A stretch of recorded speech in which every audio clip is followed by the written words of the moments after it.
Hello everyone, my name is Himanshu Joshi and I welcome you on the amazing platform of Concept Learning Classes. तो बच्चों आज हम लोग पढ़ने जा रहे हैं इलेक्ट्रिक चार्जेस एंड फील्ड का पार्ट 2। ठीक है, कल हम लोगों ने पार्ट 1 में डाइपोल वगैरह इलेक्ट्रिक चार्ज होता क्या है सिंपल बाकी सब चीजें पढ़ ली थी। इस वाले पार्ट में हम लोग डेरिवेशन से स्टार्ट करेंगे। ठीक है, चलो देखो। अच्छा, सबसे पहले एक टॉपिक आता है जिसका नाम है इलेक्ट्रिक फील्ड। कल हम लोगों ने इलेक्ट्रिक फील्ड लाइंस के बारे में समझा था। ठीक है, आज हम लोग समझने जा रहे हैं कि इलेक्ट्रिक फील्ड होता क्या है। ठीक हो गया। सबसे पहले एक बात, पॉजिटिव जो चार्ज होता है उससे जो फील्ड लाइंस होती है वो हमेशा बाहर की ओर को निकलती है। ठीक, और नेगेटिव जो चार्ज होता है उसके अंदर जाती है। जो नेगेटिव चार्ज होता है उसके अंदर की ओर को जाती है।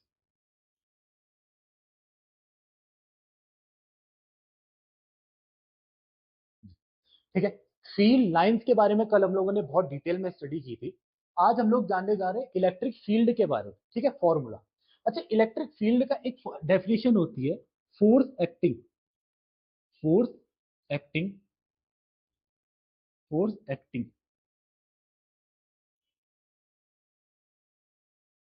पर unit charge. Force acting per unit charge. ठीक है। अच्छा, इलेक्ट्रिक फील्ड का फॉर्मूला होता है equal to F upon Q not.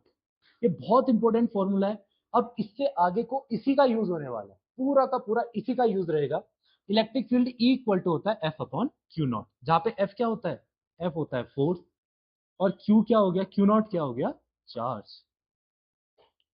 ठीक। अच्छा, अब ध्यान से सुनना। मान लीजिए एक चार्ज है, एक यहां पे चार्ज है क्यू। ठीक है। हम्म एक यहाँ पे चार्ज है स्मॉल क्यू। इसकी सीध में कहीं पे एक क्यू नॉट चार्ज को आप लोगों ने प्लेस कर रखा है। एक स्मॉल चार्ज है क्यू, उसकी सीध में कहीं पे क्यू नॉट चार्ज को प्लेस कर रखा है। कितनी दूरी पे, मान लो आर दूरी पे सेपरेट करके रखा गया।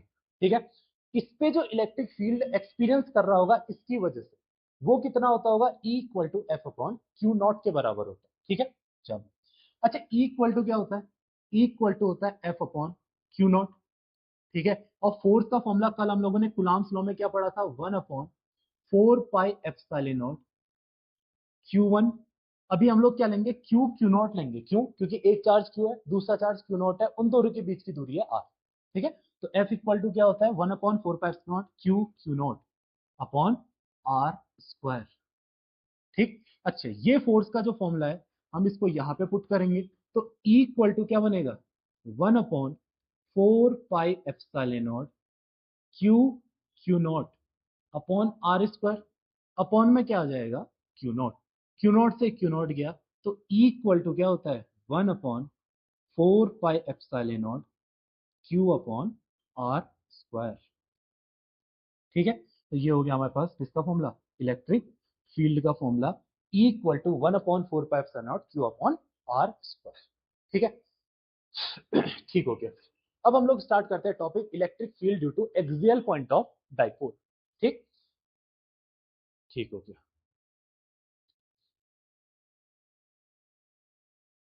मान लो ये है एक डाइपोल, जिसको डाइपोल समझ में नहीं आता है वो क्लास, इसका पार्ट 1 देख लेना। ठीक है, इसके सेंटर पे अब देखो, हम लोगों ने कल इसकी पूरी लेंथ 12 कंसीडर करी थी। ठीक है, मान लो ये जो लेंथ है ये स्मॉल एल है, और दूसरी जो लेंथ है वो स्मॉल एल है।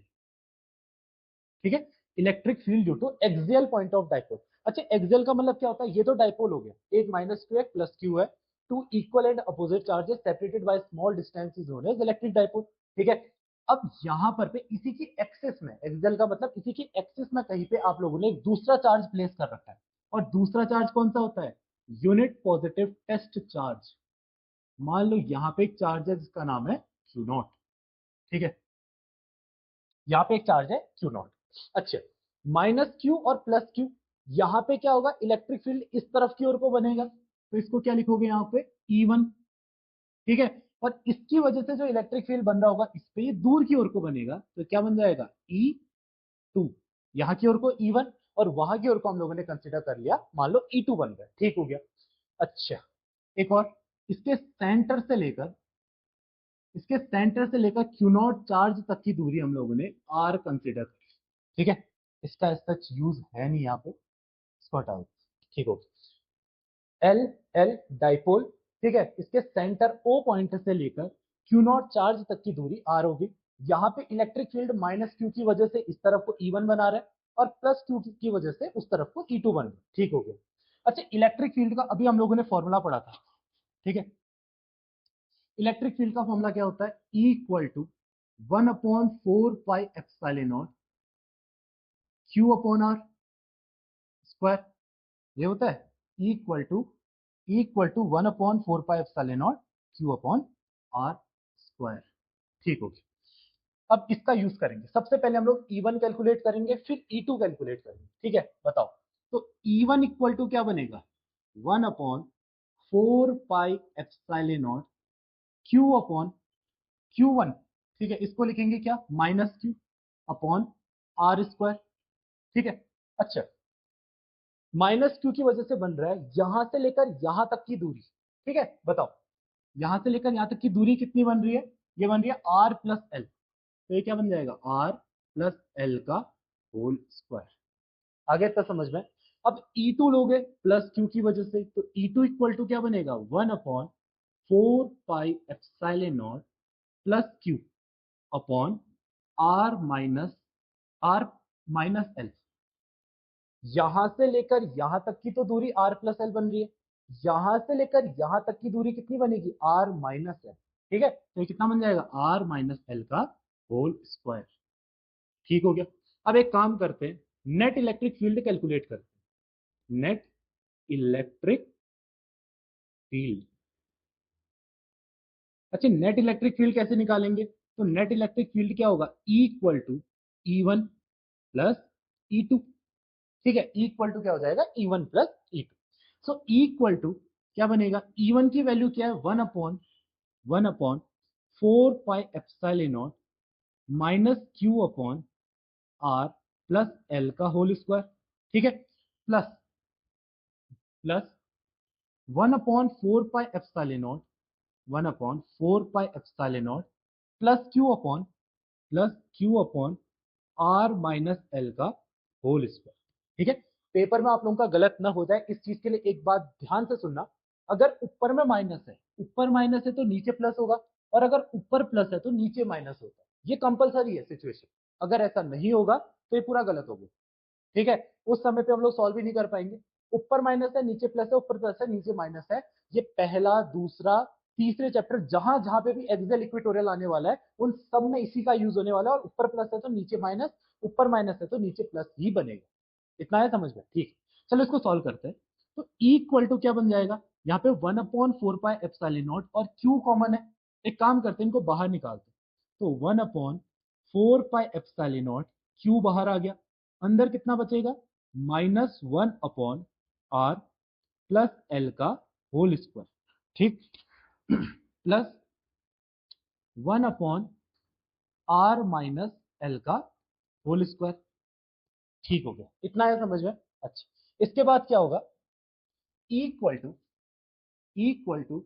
1/4πε0, क्यू हम लोग ऑलरेडी बाहर निकाल चुके थे, अंदर कितना बचा था, -1/r प्लस एल का whole square plus 1/r minus L का होल स्क्वायर, ठीक। अच्छा, E इक्वल टू क्या बनेगा फिर, ठीक है, इसको वैसा रहने देते हैं 1/4πε0, Q को भी ऐसा रहने देते हैं, इसको सॉल्व करते हैं, ठीक है। अगर इन दोनों का एलसीएम लेंगे तो a plus B A minus B क्या बनेगा, A square minus B square का होल स्क्वायर, तो अपॉन में क्या आ जाएगा, R square minus L square का होल स्क्वायर, ठीक है। ये यहां जाता है, क्या बन जाएगा, माइनस आर माइनस एल का whole square plus R plus L का whole square.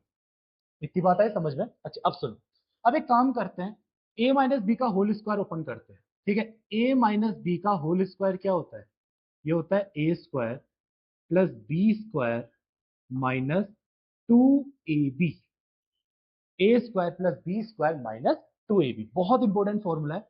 A square plus B A minus B का whole square, A square plus B square minus 2ab, ठीक है। एक काम करते हैं, इस वैल्यू को पुट करते हैं, तो E इक्वल टू क्या बनेगा 1/4 पाई एप्सिलॉन नॉट क्यू। इसको ओपन करेंगे क्या बनेगा माइनस, ये बनेगा R square plus L square minus 2RL plus ये क्या बनेगा R square plus L square plus 2RL। ठीक है, अच्छा यहाँ पे ऐड कर लेते हैं एक और चीज। एक सेकंड, यहाँ पे a प्लस बी का होल स्क्वायर भी लिख लेना। ये होता है A square plus B square plus 2ab। ठीक है, ओके, ठीक है। अच्छा देखो E equal to 1/4 pi Q, ये माइनस साइन बाहर था, माइनस को बाहर ही रहने दिया। ठीक है, हम लोगों ने a माइनस बी का होल स्क्वायर यहाँ पे रख दिया है, बीच में हो गया प्लस, ये प्लस का फॉर्मूला रख दिया। ठीक है, अपॉन में क्या आ गया R square minus L square का होल स्क्वायर। ठीक, अच्छा अच्छा, E इक्वल टू क्या बनेगा 1/4 पाई एप्सिलॉन नॉट क्यू। अगर हम माइनस साइन को ओपन करेंगे क्या बनेगा minus R square minus L square plus 2RL plus 2RL plus क्या बनेगा R square plus L square plus 2RL upon R square minus L square का whole square. इतनी बात आई समझ में? ठीक है, अच्छा अब हम लोग को साफ साफ दिख रहा है, आर स्क्वायर से आर स्क्वायर जाएगा, एल स्क्वायर से एल स्क्वायर जाएगा, आर स्क्वायर से आर स्क्वायर गया, एल स्क्वायर से एल स्क्वायर, बचा क्या E equal to 1/4 pi epsilon not Q. अंदर क्या बचेगा 4RL upon R square minus L square का होल स्क्वायर। इतनी बात आई समझ में? अच्छा ठीक। तो अभी तक हम लोगों ने क्या क्या देखा, सबसे पहले E1 equal to 1/4 pi minus Q upon R plus L का whole square. Electric field E1 जो बन रहा है, ये जो E1 है इसकी वैल्यू वो है, और E2 जो यहाँ पे बन रखा है इसकी वैल्यू ये है। ठीक है, उसके बाद हम लोगों ने क्या कैलकुलेट करा, हमने नेट इलेक्ट्रिक फील्ड कैलकुलेट करा। नेट इलेक्ट्रिक फील्ड के लिए क्या करेंगे E equal to E1 plus E2 करेंगे, तो E इक्वल टू E1 की जगह पे ये वैल्यू, E2 की जगह पे ये वैल्यू, जो कॉमन आ रहा है उसको बाहर निकाल दिया और इसको सॉल्व कर दिया। ठीक है, उसके बाद सॉल्व करेंगे तो कुछ ऐसा बनेगा, ये आपका फॉर्मूला हो गया, और लास्ट में आपका जो मेन फॉर्मूला बन रखा है वो कुछ ऐसा बन रखा है। ठीक हो गया, अभी डेरिवेशन खत्म नहीं हुआ है, अच्छा ध्यान से सुनना। इसके बाद क्या हो जाएगा, अच्छा इधर देखो, आपने एक फॉर्मूला पढ़ा था, ठीक है, P इक्वल टू क्या होता है Q इंटू 2L। जिसको भी इस फॉर्मूले में डाउट है वो पार्ट 1 को एक बार फिर से देखना। ठीक है, और जिसने नहीं देख रखा है पहले आप पार्ट 1 देखिए, उसी के बाद पार्ट 2 समझ में आएगा। ठीक है, अच्छा P इक्वल टू क्या होता है Q इंटू 2L। वैसे मैं बता देता हूं ये क्या होता है, ये होता है डाइपोल मोमेंट। डाइपोल मोमेंट, ठीक है, ये किसका फॉर्मूला है डाइपोल मोमेंट का। अच्छा हम लोगों ने यहाँ पे क्या बनाना है, P equal to Q into 2L बनाना है, कैसे ही भी। ठीक है, एक काम करते हैं, इसको अगले पन्ने पे लिखते हैं। तो E इक्वल टू क्या होता है 1/4 पाई एप्सिलॉन नॉट, ठीक है, Q upon Q, Q bracket में 4RL upon R square minus L square का whole square, R square minus L square का होल स्क्वायर। ठीक है, अच्छा अब देखो, आपको कैसे भी ऊपर में P बनाना है, एक काम करते हैं ऊपर वाले को ओपन करते हैं। अच्छा मैं केवल ऊपर वाले को सॉल्व कर रहा हूं, अभी ऊपर पे क्या है Q इंटू 4RL है। ठीक है, इसको कैसे लिख सकते हैं Q into 2 into 2 into RL लिखा जा सकता है, लिख सकते हैं। ठीक है, एक काम करना है, हम लोगों को क्या बनाना है, हम लोगों को बनाना है P equal to Q into 2L। ठीक है, हमें क्या बनाना है P equal to Q into 2L। अच्छा आप लोगों को दिख रहा होगा Q तो ऑलरेडी दिख रहा है, एक 2 दिख गया और एक L दिख गया, हमारे पास क्या बचा केवल 2R बच रखा है, और इस बाकी इन सब चीजों की जगह पे हम लोग P लिख देंगे, तो ये क्या बन जाएगा 2RP। ठीक, अच्छा ये हमारा रफ वर्क रहेगा। ठीक, अच्छा तो E इक्वल टू क्या होता है, E इक्वल टू होता है 1/4 pi epsilon not, 4 pi epsilon not Q। अच्छा क्यू नहीं, Q इंटू 4RL की जगह पे हमने क्या रखना है 2RP, 2RP upon R square minus L square का होल स्क्वायर। ये बना अभी आपका मेन फॉर्मूला। ठीक है, ये अगर नहीं लिखते हो तो गलत हो जाएगा पेपर में। केवल यहां तक नहीं छोड़ना है, इसको पूरा कंप्लीट करना है, यहां तक लिखना है। ये वाला पार्ट रफ वर्क रहेगा, इसको लिखते हो नहीं लिखते हो आपकी मर्जी रहेगी। लिखोगे तो काटा नहीं जाएगा पेपर में। ठीक है, अच्छा इतना आ गया समझ में। ठीक है, इसमें एक स्पेशल केस आता है। ठीक है, और स्पेशल केस आता है, ध्यान से सुनना।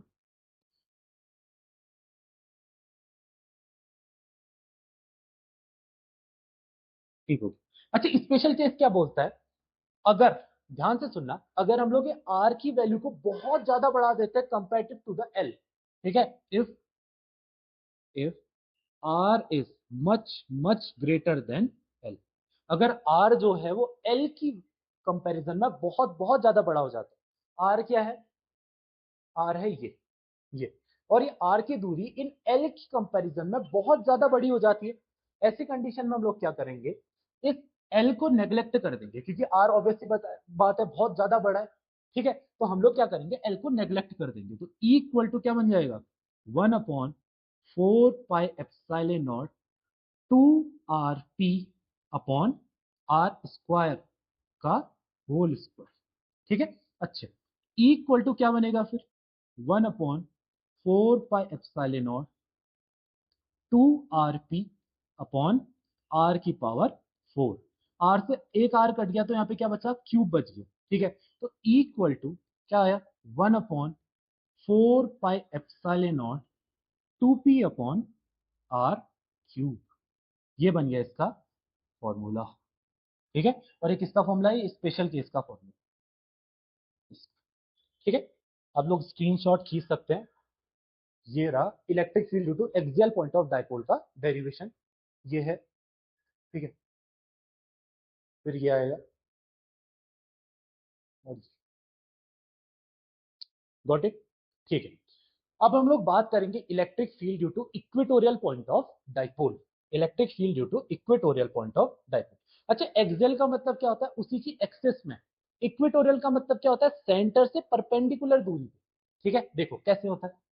सबसे पहले तो ये हमने ड्रॉ करा एक डायपोल। ठीक है, डायपोल ऑब्वियसली बात है, एक माइनस क्यू होगा और एक प्लस क्यू होगा। इसका सेंटर पॉइंट ये कंसीडर कर लेते हैं, मान लो ओ। ठीक है, यहां से लेकर यहां तक की दूरी है एल, और ये दूरी है S। ठीक, एल एल दूरी, एल एल दूरी तो आ गया होगा समझ में, डायपोल की जो लेंथ होती है वो 12 होती है, ये दूरी हो गई एल और याली दूरी हो गई एल। ठीक है, अब एक काम करते हैं, इसके सेंटर से परपेंडिकुलर डिस्टेंस पे हम लोगों को अब क्या करना है, ध्यान से सुनना। इसके परपेंडिकुलर डिस्टेंस पे अब हम लोगों ने क्या रख रखा है, एक चार्ज रख रखा है, यूनिट पॉजिटिव चार्ज Q0। ठीक, यहाँ पे कौन सा चार्ज रख रखा है, यूनिट पॉजिटिव चार्ज या फिर यूनिट पॉजिटिव टेस्ट चार्ज। ठीक है, जो Q0 होता है वो क्या होता है, जो Q0 होता है वो क्या होता है, ये होता है unit positive test charge, unit positive test charge. ठीक है, अच्छा अब ध्यान से सुनना, ये प्लस क्यू, ये ऑब्वियसली बात, जो यूनिट पॉजिटिव टेस्ट चार्ज है तो ऑब्वियसली बात है कि ये पॉजिटिव चार्ज होता होगा। ठीक है, इसके और इसकी वजह से यहाँ पे क्या होगा, ऑब्वियसली बात है जो फी लाइंस बनेंगे वो दूर की ओर को बनेंगे। ठीक है, तो यहाँ पे जो इलेक्ट्रिक फील्ड बनता है वो कुछ इस तरीके से दूरी की ओर को बनता है, कुछ ऐसे। ठीक है, अच्छा इसकी वजह से कहाँ को बनेगा, इसकी वजह से ऑब्वियसली बात है नीचे की ओर को बनेगा, कुछ ऐसे। ठीक है, यहां पर पे नीचे की ओर को बनता है, और यहां पे कहां की ओर को बनता है, ऊपर की ओर को बनता है। ठीक हो गया, अच्छा यहां पर से एक काम करते हैं, एक इनका रिजल्टेंट ले लेते हैं। रिजल्टेंट क्या होता है, रिजल्टेंट वेक्टर आप लोगों ने क्लास 11 के अंदर पे पढ़ा होगा। ठीक है, इसको मान लो इलेक्ट्रिक फील्ड। ठीक है, अच्छा इसको मान लेते हैं ई, इसको मान लो E1, और इसको मान लेते हैं E2। ये हो गया E1, ये हो गया E2, और ये हो गया नेट ई। ठीक हो गया, अच्छा यहां पर पे जो इस वाले टॉपिक पे, केवल इस वाले टॉपिक में अगर हम लोग बात करें, पहली बात तो ये जो दूरी रहेगी वो आर रहेगी। ठीक है, सेंटर से लेकर इस पॉइंट तक की दूरी हमेशा आर होती है। यहां देखो, इस वाले डेरिवेशन में हम लोगों ने सेंटर से लेकर उस पॉइंट तक की दूरी को आर ही कंसिडर करा था। यहां पर पे भी हम लोग क्या कर रहे हैं, सेंटर से इस पॉइंट तक की दूरी को आर ही कंसिडर कर रहे हैं। ठीक हो गया, अच्छा अगर ये आर है, ये एल है, तो ये हाइपोथेनियस होगा, ऑब्वियस सी बात है, राइट एंगल ट्रायंगल दिख रहा है, ठीक है। हाइपोथेनियस का स्क्वायर इक्वल टू परपेंडिकुलर का स्क्वायर प्लस बेस का स्क्वायर, पाइथागोरस थ्योरम क्या होती है, हाइपोथेनियस का स्क्वायर इक्वल टू परपेंडिकुलर का स्क्वायर प्लस बेस का स्क्वायर, ठीक है। एक काम करते हैं, इसको फॉर्मूले को यूज करते हैं, तो यहां से अगर आप लोग हाइपोथेनियस निकालेंगे तो क्या आएगा, अंडर रूट परपेंडिकुलर का स्क्वायर प्लस बेस का स्क्वायर, ठीक है। ये किसका फॉर्मूला होता है, ये होता है राइट एंगल ट्राइंगल का पाइथागोरस थ्योरम, ठीक। अच्छा इधर देखो, तो ये वाला जो वैल्यू बन जाएगी, ये क्या बन जाएगी, under root R square plus L square, ठीक है। सिमिलरली ये वाली दूरी भी एल ही है, तो ये भी क्या बन जाएगा, under root R square plus L square. ये जो दूरी है आर, ये यहां से लेकर इस तक की दूरी है। इतने में कोई डाउट है, ठीक हो गया। अच्छा ये तुम्हारा एक पाइथागोरस थ्योरम की वजह से हम लोगों ने ये वाला फॉर्मूला बना दिया, ठीक है। अच्छा यहाँ पर पे एक खास बात हम लोगों को क्या ध्यान रखनी है, यहाँ पे हम माइनस प्लस की वैल्यू का यूज नहीं करेंगे, केवल इस डेरिवेशन, ठीक है। अगले चैप्टर में, पोटेंशियल वाले चैप्टर में मैं आप लोगों को बताऊंगा कि हमने ऐसा क्यों किया, ठीक है। हम लोगों ने इनका यूज इसमें नहीं करा, और अगले वाले चैप्टर में हम लोग इनका यूज करके इसको सॉल्व करेंगे, ठीक है। फिलहाल इस वाले चैप्टर में हम लोग प्लस माइनस का यूज नहीं करेंगे, ठीक है। तो ये क्या बन जाएगा, सबसे पहले इलेक्ट्रिक फील्ड का फॉर्मूला इक्वल टू क्या होता है, 1/4 pi epsilon Q upon R square, ठीक है। ये किसका फॉर्मूला होता है, इलेक्ट्रिक फील्ड, ठीक हो गया। अच्छा ध्यान से देखें, अच्छा सबसे पहले यहाँ पे भी E1 कैलकुलेट करेंगे, तो E1 इक्वल टू क्या बन जाएगा, 1/4 पाई एप्सिलॉन, प्लस माइनस का साइन का यूज नहीं करेंगे, तो क्यू अपॉन, ठीक है। इस माइनस क्यू से क्यू नॉट तक की दूरी कितनी है, under root R square plus L square, under root R square plus L square का होल स्क्वायर। इतनी बात आई समझ में, ठीक। तो E2 इक्वल टू क्या बन जाएगा, 1/4 पाई एप्सिलॉन, यहां पर पे भी माइनस प्लस लेंगे नहीं, तो ये क्या बन जाएगा, केवल प्लस बन जाएगा, तो क्यू अपॉन अंडर रूट, दूरी वही है, under root R square plus L square का होल स्क्वायर, ठीक है। अच्छा स्क्वायर अगर ओपन करेंगे तो ये क्या करेगा, इस रूट को काट देगा, ये क्या करेगा, इस रूट को काट देगा, मतलब जो E1 की वैल्यू बनी है वो क्या बनी है, 1/4 pi epsilon Q upon under, under root तो हट चुका है, R square plus L square, ठीक है। यहां पर पे क्या बन गई, 1/4 pi epsilon Q upon R square plus L square, ठीक है। अच्छा इतने को देख के हम लोग को क्या समझ में आ रहा है, जो E1 की वैल्यू है वो E2 के बराबर है ना, जो E1 की वैल्यू है वो E2 के बराबर है, ठीक है। तो अब हम लोग को कुछ और करना पड़ेगा, एक काम करते हैं, ठीक है। ये वाला जो पॉइंट है ना, ये वाला हिस्सा, इसको एक बार वापस से देखते हैं, केवल ऊपर वाला, ठीक हो गया। चलो इसको नेक्स्ट पेज में देखते हैं, ध्यान से सुनना। हम लोगों ने कैसा बनाया था, एक बीच में इलेक्ट्रिक फील्ड ई आया था, ठीक है, एक ऊपर की ओर को गया था और एक नीचे की ओर को आया था, है ना, ठीक है। बीच में क्या आया था, इलेक्ट्रिक फील्ड ई, ऊपर की ओर को E1 बना था और नीचे की ओर को क्या बना था, E2 बना था, ठीक है। अच्छा आप लोगों ने क्लास 11th के अंदर पे ये वाला कंसेप्ट जरूर पढ़ा होगा, जिस समय पे बीच वाला अगर E1 चल रहा है, ऊपर की ओर को कंपोनेंट वाला जो होता है, ठीक है, ये वाला आप लोगों ने जनरली उस पर पढ़ा होगा, प्रोजेक्टाइल मोशन में, ठीक। अच्छा इधर देखो, एक कंपोनेंट इसका कुछ इस तरीके से बन रहा होगा और एक कंपोनेंट इसका कुछ नीचे की ओर को बन रहा होगा, ठीक हो गया। अच्छा मान लो ये E1 है, तो ये वाला क्या बनेगा, E1, यहाँ पे एंगल मान लो थीटा है, इसको मान लो थीटा, वैसे एंगल सेम होता है थीटा, और इसको मान लेंगे थीटा, तो ये वाला क्या बनेगा, ये बनेगा E1 cos थीटा, और ये वाला क्या बनेगा, E2 sin theta, sorry E1 sin, नहीं एक second, इधर देखो, जो एंगल के साथ लगा वाला कंपोनेंट होता है वो हमेशा cos थीटा होता है, तो ये क्या बनेगा, E1 cos थीटा, और ये ऊपर को क्या बनेगा, E1 sin थीटा, ठीक है। अब नीचे की ओर को सिमिलरली हम लोग देख लेते हैं, तो ये क्या बन जाएगा, E2 sin थीटा, और ये क्या बन जाएगा, E2 cos थीटा।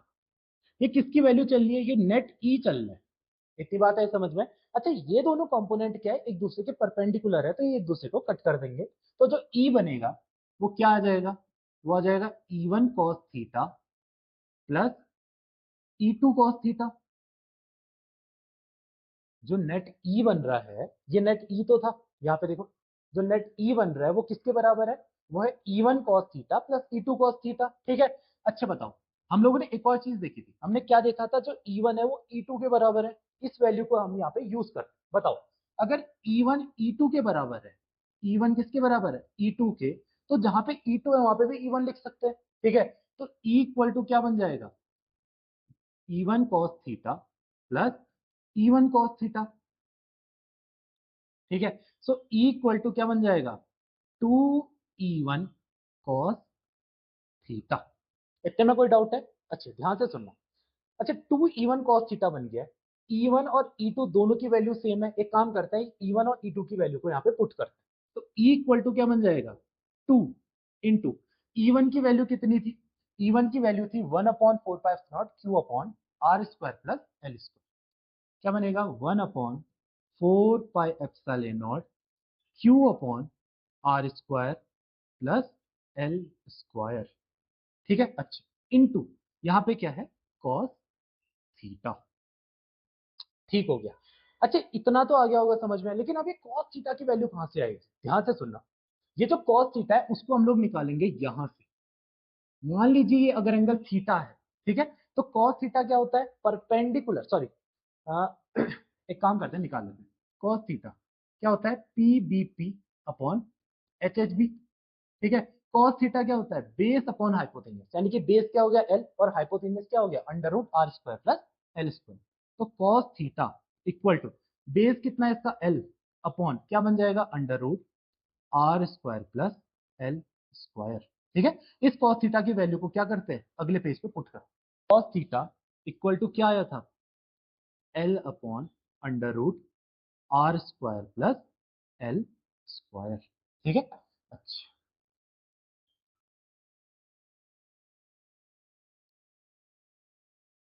ठीक हो।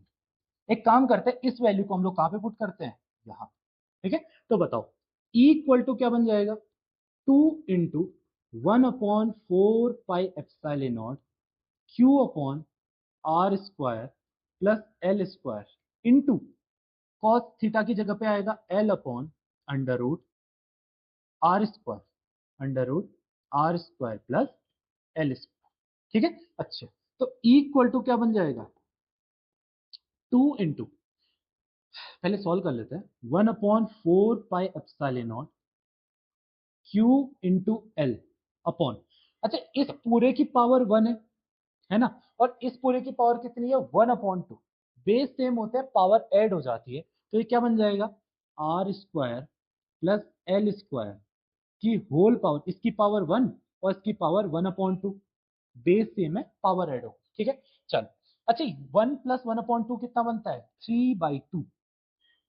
ठीक है। एक काम करते हैं, इस वैल्यू को पुट करते हैं, equal to 1/4 pi epsilon naught equal to 1/4 pi epsilon naught, यहाँ पे 2 भी है, equal to 2 into 1/4 pi epsilon not Q into L upon कितना आ जाएगा, R square plus L square की whole power 3/2, R square plus L square की whole power 3/2।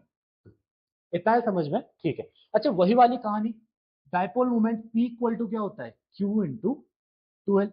एक काम करते हैं, इसकी वैल्यू पुट करते हैं, तो P इक्वल टू क्या होता है, Q इंटू 12। इसको पुट करते हैं। अच्छा देखो ऊपर में Q इंटू 12 तो ऑलरेडी बन रहा है, तो इसकी वैल्यू क्या बन जाएगी, P। So E equal to 1/4 pi epsilon not P upon R square plus L square की होल पावर 3/2। ठीक हो गया। अच्छा ये तो हम बन गया हमारा क्या, मेन फॉर्मूला। ठीक है। फिर हम लोग वही बात करेंगे, कौन सी, स्पेशल केस। स्पेशल केस, और स्पेशल केस क्या बोलता है, ठीक है, अगर आर जो है वो मच मच ग्रेटर देन बन चुका है एल के। If R is much much greater than L, so equal to 1/4 pi epsilon not P upon R square. अच्छा एल तो हट चुका है, ठीक है, क्योंकि आर जो है वो बहुत बहुत ज्यादा बड़ा है एल से। फॉर इसका एग्जांपल मैं आपको देना चाहता हूं, जैसे आर अगर बहुत ज्यादा बड़ा है बोल रहा है एल से, तो इसका मतलब क्या हुआ, ध्यान से सुनना, ठीक है। इसका मतलब हुआ फॉर एग्जाम्पल आर की वैल्यू है सपोज 2, ठीक है, और एल की वैल्यू है 0.00000000002। तो इसके कंपैरिजन में ये वाली वैल्यू जो है वो बहुत बहुत ज्यादा छोटी है, ठीक है। तो ऐसी कंडीशन में हम लोग क्या करते हैं, इसको नेग्लेक्ट कर देते हैं। हम लोग मानते हैं कि इसको ऐड, अब इसको ऐड करो, इसको सब्ट्रैक्ट करो, इसमें कौन सा ज्यादा फर्क पड़ेगा, है ना। तो इसीलिए हम लोग क्या करते हैं, इस वैल्यू को नेग्लेक्ट कर देते हैं, ठीक। अच्छा, तो हम लोगों ने इसको नेग्लेक्ट कर दिया, तो ये कितना बन जाएगा, आर स्क्वायर की होल पावर 3/2, ठीक है। अच्छा, पावर मल्टीप्लाई हो जाती है तो 2 से 2 गया, तो equal to 1/4 pi epsilon not P upon R cube, ठीक है। तो ये फॉर्मूला हो गया electric field due to equatorial point of dipole, ठीक है। आया इतना समझ में, देखिए एक बार फर्स्ट से देखते हैं। Electric field due to equatorial point of dipole, सबसे पहले इलेक्ट्रिक फील्ड का फॉर्मूला होता है E equal to 1/4 Q upon R square. E1 की वैल्यू हो जाएगी 1/4 Q upon R square plus L square. Similarly E2 की वैल्यू ये हो जाएगी E1 E2 के बराबर है, ठीक है। उसके बाद क्या करेंगे, यहां पर पे E1 और E2 की वैल्यू को पुट करेंगे, ये तो आ गया होगा समझ में, कार्टेशियन समझ। तो E equal to E1 cos theta plus E1 cos theta, ये जो E2 है इसकी जगह पे भी हम लोगों ने क्या करा, ये E1 की वैल्यू पे पुट कर दिया, तो 2E1 cos थीटा। E1 की वैल्यू हो गई 1/4 Q upon R square plus L square, ये वैल्यू थी, ठीक है। और इस वैल्यू को हम लोगों ने यहाँ पे पुट करा, cos थीटा की वैल्यू वहां से निकाल ली, ठीक है। cos थीटा की वैल्यू कहां से आई, वही आपका ट्रिग्नोमेट्रिक फॉर्मूला से, ठीक है। और जिसको नहीं पता है, ये cos थीटा होता है PBP अपॉन HHB। तो cos थीटा क्या होता है, बेस अपॉन हाइपोटेन्यूज, ठीक है। cos थीटा क्या होता है, cos theta equal to base upon hypotenuse, ठीक। ये सबको याद है। तो cos theta equal to L upon under root R square plus L square हो जाएगा, ठीक है। उसके बाद हम लोगों ने वैल्यू पुट करी, बेस सेम है तो पावर ऐड हो गई, ठीक है। पावर ऐड हो गई, उसके बाद क्या बन गया ये, तो E equal to 2 into 1/4 Q L upon R square plus L square की होल पावर 3/2। इस वैल्यू को हम लोगों ने सॉल्व करा। उसके बाद हम लोगों ने देखा क्या, स्पेशल केस में बोल रहा है R is much much greater than L, ठीक है। R is much much greater than L, तो उस समय पे इलेक्ट्रिक फील्ड का ये फॉर्मूला बन गया। So it is the formula for the electric field due to axial point, equatorial point of dipole, ठीक। अच्छा, इससे पहले एक और फॉर्मूला आता है इसका, ठीक है। शायद आप लोगों के स्कूल में इसको पढ़ाया ना जाए, लेकिन ये बहुत इंपॉर्टेंट है, ठीक है। आईआईटी जेई के रिस्पेक्ट में one of the most important formula बन जाता है। हम लोगों ने एक्सियल पॉइंट देखा, हम लोगों ने इक्वेटोरियल पॉइंट देखा, लेकिन हो सकता है कोई भी ना एक्सियल हो ना इक्वेटोरियल हो, ऐसी कंडीशन में वो बन जाता है एनी पॉइंट, ठीक है। तो एक और टॉपिक लिखेंगे, electric field, electric field due to any point of dipole, due to any point of dipole, ठीक है। Electric field due to any point of dipole, बहुत इंपॉर्टेंट टॉपिक है, ध्यान से सुनना, ठीक है। फॉर सडन एग्जांपल देखो, मान लीजिए डाइपोल है, ठीक है। यहां पे कौन सा साइन होगा, -Q, और यहां पे कौन सा होता होगा, +Q। इसके सेंटर से यहां तक की दूरी बनेगी L, ठीक है, और यहां तक की दूरी बनेगी L। तो ये हमने क्या बना दिया है, तो ये हम लोगों ने क्या बना दिया है, डाइपोल बना दिया। मान लो ये A पॉइंट है और ये कौन सा हो गया, B पॉइंट। इतने में कोई डाउट है, ये हमने क्या बना दिया, डाइपोल, ठीक है। अब हम लोग कंसीडर करेंगे, देखो अभी तक हम लोगों ने सबसे पहले एक्सियल पॉइंट में पढ़ा, जहां पे उसकी एक्सेस में हम लोगों ने रखा हुआ था, ठीक है। उसके बाद हम लोगों ने कहां पे पढ़ा, हम लोगों ने पढ़ा इक्वेटोरियल पॉइंट ऑफ डाइपोल में, जहां पे इसके सेंटर से कुछ दूरी पे प्लेस किया गया। लेकिन अब हम लोग पढ़ने जा रहे हैं electric field due to any point of dipole, ठीक है। Electric field due to any point of dipole. अच्छा, एनी पॉइंट का मतलब क्या हुआ, ना एक्सियल है ना इक्वेटोरियल, ठीक है। मतलब कहां पे है फिर, कहीं पे भी है। आई बात समझ में, कहीं पर भी है, हमें नहीं पता वो कहां पे है, ठीक है, तो हम लोग क्या करेंगे, यहां पर पे मान लेंगे कि एक चार्ज है Q0, लेकिन इसके सेंटर से लेकर जहां पे भी आप लोगों ने प्लेस कर रखा है उसकी दूरी को हमेशा R कंसीडर करा जाए, ठीक है, हमेशा R कंसीडर करें। इतनी बात आई समझ में, ठीक होगी, ठीक हो गई, ये दूरी हो गई R, ठीक है।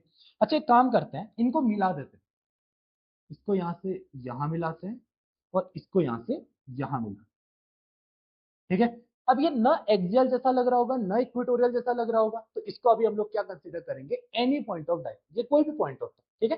तो इसका डेरिवेशन कैसे होता है, ध्यान से देखिए, यहां से लेकर यहां तक की दूरी है L और यहां से लेकर यहां तक की दूरी है L, ठीक है।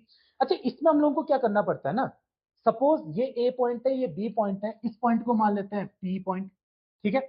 हम लोगों को क्या करना पड़ता है, जो OP वैल्यू है ना, इसकी वैल्यू को थोड़ा सा आगे को, ये जो लाइन है इसको थोड़ा सा आगे को बढ़ाएंगे, कितना आगे को बढ़ाएंगे, हम लोग इसको एपी के रिस्पेक्ट में रख देंगे। जैसे हमने क्या करा, सपोज इस लाइन को थोड़ा सा आगे की ओर को बढ़ाया, कुछ ऐसे, ठीक है, और कहां तक बढ़ाएंगे, लगभग इसकी सीध तक, ठीक है, लगभग इसकी सीध तक हम लोगों ने क्या करा, इसको बढ़ाया, ठीक हो गया।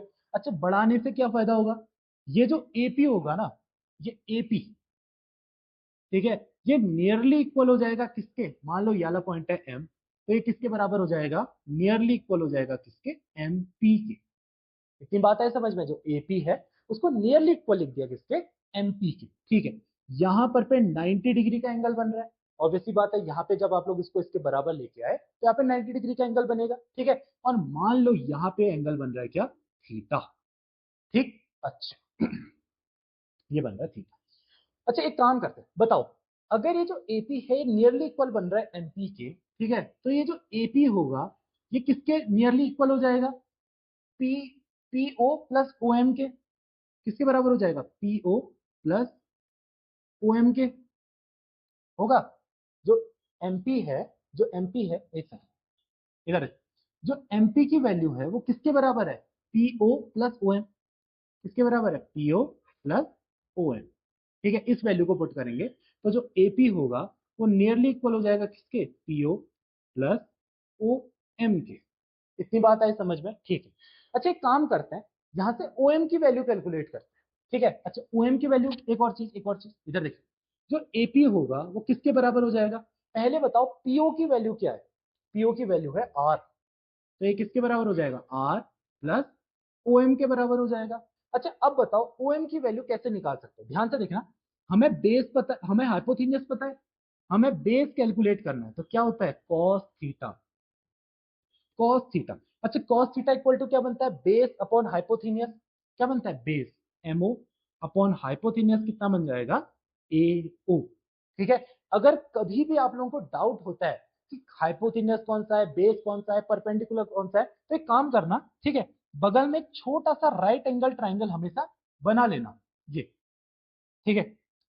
अगर हम लोग मानते हैं कि ये 90 डिग्री है और ये वाला एंगल थीटा है, तो थीटा के हमेशा सामने कौन सा होता है, परपेंडिकुलर, 90 के ठीक सामने कौन सा होता है, हाइपोथेनियस, और बचा वाला ऑब्वियस सी बात है क्या होता होगा, बेस होता होगा। इतनी बात आ गई समझ में, ठीक है।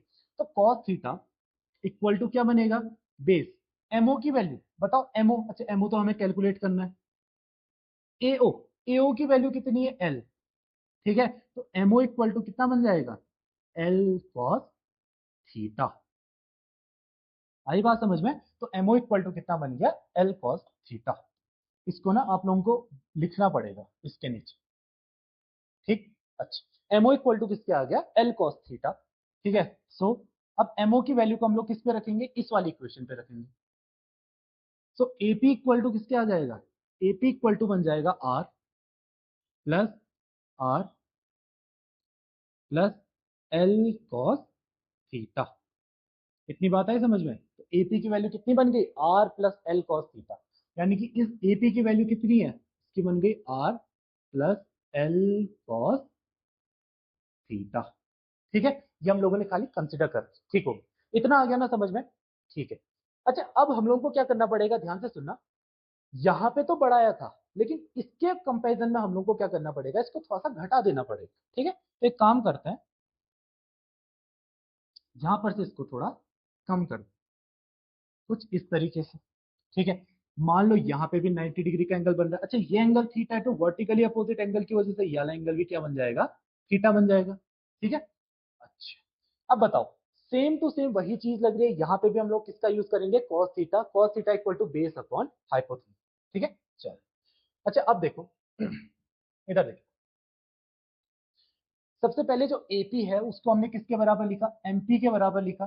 तो यहां पर पे जो पीबी होगा उसको सिमिलर लिखेंगे किसके, इसको मान लो एन, तो ये किसके बराबर हो जाएगा, पी एन। ठीक है, तो जो क्या था, जो पीबी था उसको किसके बराबर लिखेंगे, पी एन के। पीबी जो होगा वो सिमिलर हो जाएगा किसके, पी एन के। ठीक है। अच्छा, सिमिलर हो गया पी एन के, तो यहां पर पी एन की वैल्यू जो बनेगी वो कितना बनेगी, पीओ माइनस ओ एन, है ना।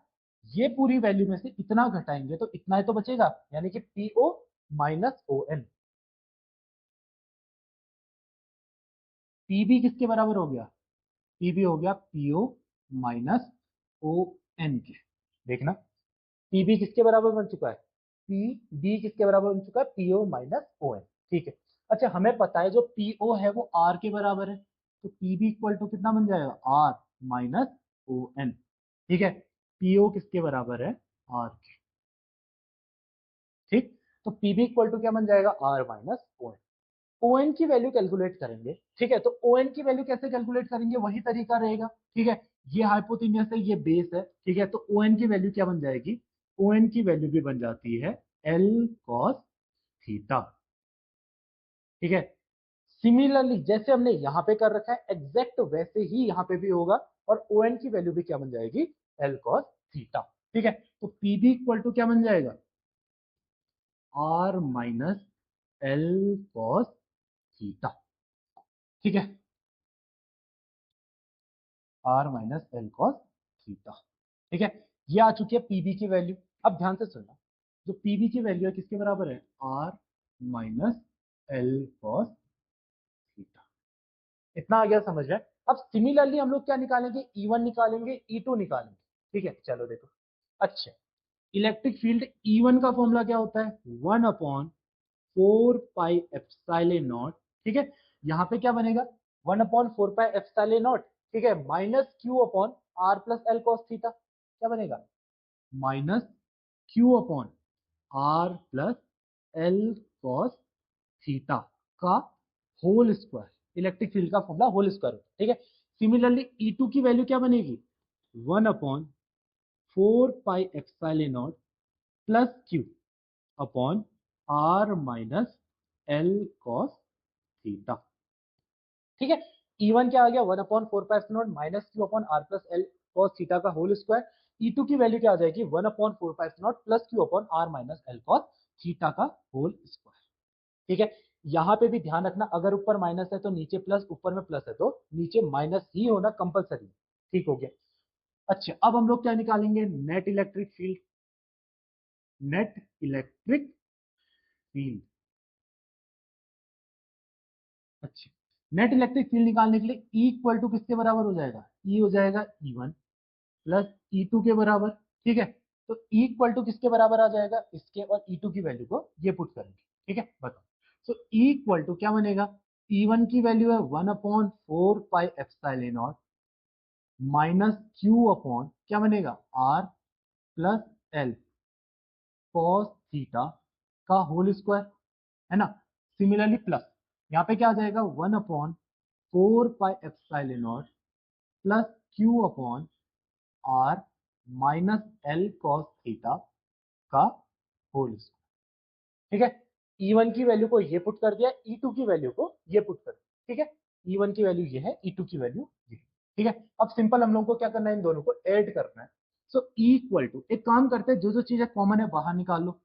1/4 पाई एप्सिलॉन नॉट बाहर है, सॉरी कॉमन है, और Q भी कॉमन है, अंदर क्या बचेगा, अंदर बचेगा -1 upon R plus L cos theta का होल स्क्वायर, प्लस यहाँ पे क्या बन जाएगा, 1/r - एल कॉस थीटा का होल स्क्वायर।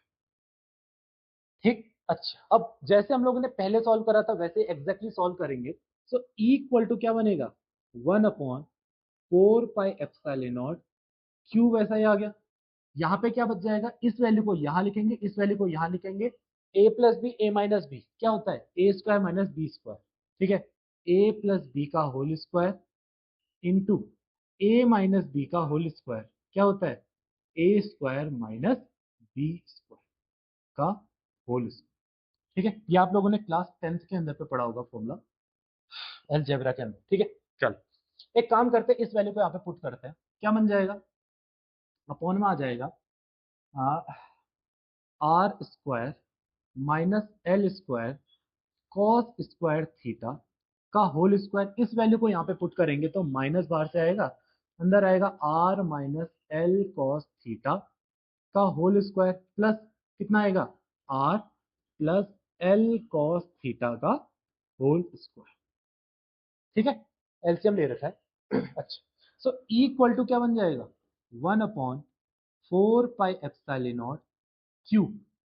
ठीक है, एक काम करते हैं, इसको ओपन करते हैं, यहाँ पे कितना आएगा minus R square plus L square minus 2 RL cos theta. ठीक है, यहाँ पे कितना बन जाएगा plus R square plus L square, नहीं एक चीज सॉरी यहाँ पे कॉस स्क्वायर थीटा भी आएगा, है ना, ठीक है, L square cos square theta plus 2 RL minus 2 RL minus 2 RL cos theta. ठीक है, प्लस कितना बनेगा R square plus L square cos square theta plus 2 RL cos theta. ठीक है, अच्छा पूरे के अपॉन में कितना आएगा, पूरे के अपॉन में आएगा R square minus L square cos square theta का होल स्क्वायर। ठीक है, अच्छा अब एक काम करते हैं, माइनस साइन को अंदर भेजते हैं, तो ई इक्वल टू कितना बन जाएगा, ये बन जाएगा 1/4 पाई एप्सिलॉन नॉट क्यू। ठीक है, ये माइनस अंदर जाएगा तो कितना बनेगा minus R square minus L square cos square theta plus 2 RL cos theta plus कितना बनेगा R square plus L square cos square theta plus 2 RL cos theta upon कितना आ जाएगा R square minus L square cos square theta का whole square. ठीक है, अच्छा इससे ये गया, इससे ये गया। ठीक है, ये पूरे से पूरा गया ठीक है, अंदर कितना बचेगा 2 RL प्लस 2 RL कितना बन जाएगा 4 RL। So equal to 1/4 pi epsilon not Q upon, ठीक है 1/4 पाई एप्सिलॉन नॉट क्यू बाहर आ गया, अंदर पे कितना बचा 4 RL, 4 RL अपॉन, ठीक है कितना आएगा R square minus L square cos square theta का होल स्क्वायर अपॉन में कितना आएगा R square minus L square cos square theta का होल स्क्वायर। ठीक है, अच्छा तो यहां पर पे हमारा फॉर्मूला बन जाता है, लेकिन अभी हम लोग को डायपोल मोमेंट भी रखना है। सो पी इक्वल टू क्या होता है Q into 2L। P equal to क्या होता है Q into 2L, Q into 2L यहां से बनाएंगे। ठीक है, सो E इक्वल टू कितना बन जाएगा 1/4 पाई एप्सिलॉन नॉट। ठीक है, इस 4 को हम लोग एक काम करते हैं, चलो वही दिखा देता हूँ, Q इंटू 4 RL बनेगा, ये कितना बन जाएगा 2 इंटू 2 RL और ऊपर में आ गया Q इंटू, सो Q इंटू 2L, इसकी जगह पे P रख देंगे तो ऊपर में कितना बन जाएगा 2PR, कितना आ जाएगा 2PR upon R square minus L square cos square theta का होल स्क्वायर। ठीक है, चलो ये बन गया फिर हमारा मेन फॉर्मूला। आई बात समझ में इतनी, ठीक है, इसके अंदर पे स्पेशल केस भी आएगा। ठीक है, और स्पेशल केस क्या आएगा देखो, स्पेशल केस, और स्पेशल केस क्या बोलता है अगर, ठीक है, if R is much much greater than L, अगर जो R की वैल्यू है वो L के कंपैरिजन में बहुत ज्यादा बड़ी हो जाती है, तो ऐसी कंडीशन में हम लोग क्या करते हैं, इसको नेग्लेक्ट कर देते हैं, ऑब्वियसली बात है।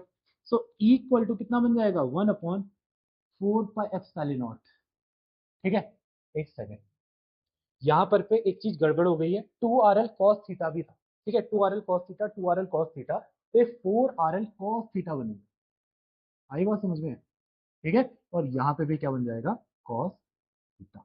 ठीक है, इस पे ध्यान देना, ये 4RL cos थीटा बनेगा, ये भी 2PR cos थीटा। अच्छा, इक्वल टू कितना आ गया, 1/4 pi epsilon naught 2PR cos theta, कितना आएगा 2PR cos थीटा अपॉन में कितना आ जाएगा, आर स्क्वायर का होल स्क्वायर। ठीक है, अच्छा आर स्क्वायर का होल स्क्वायर, आर स्क्वायर का होल स्क्वायर कितना होगा, आर की पावर 4। सो इक्वल टू कितना बन जाएगा, 1/4 pi epsilon naught 2PR cos theta upon R की पावर 4।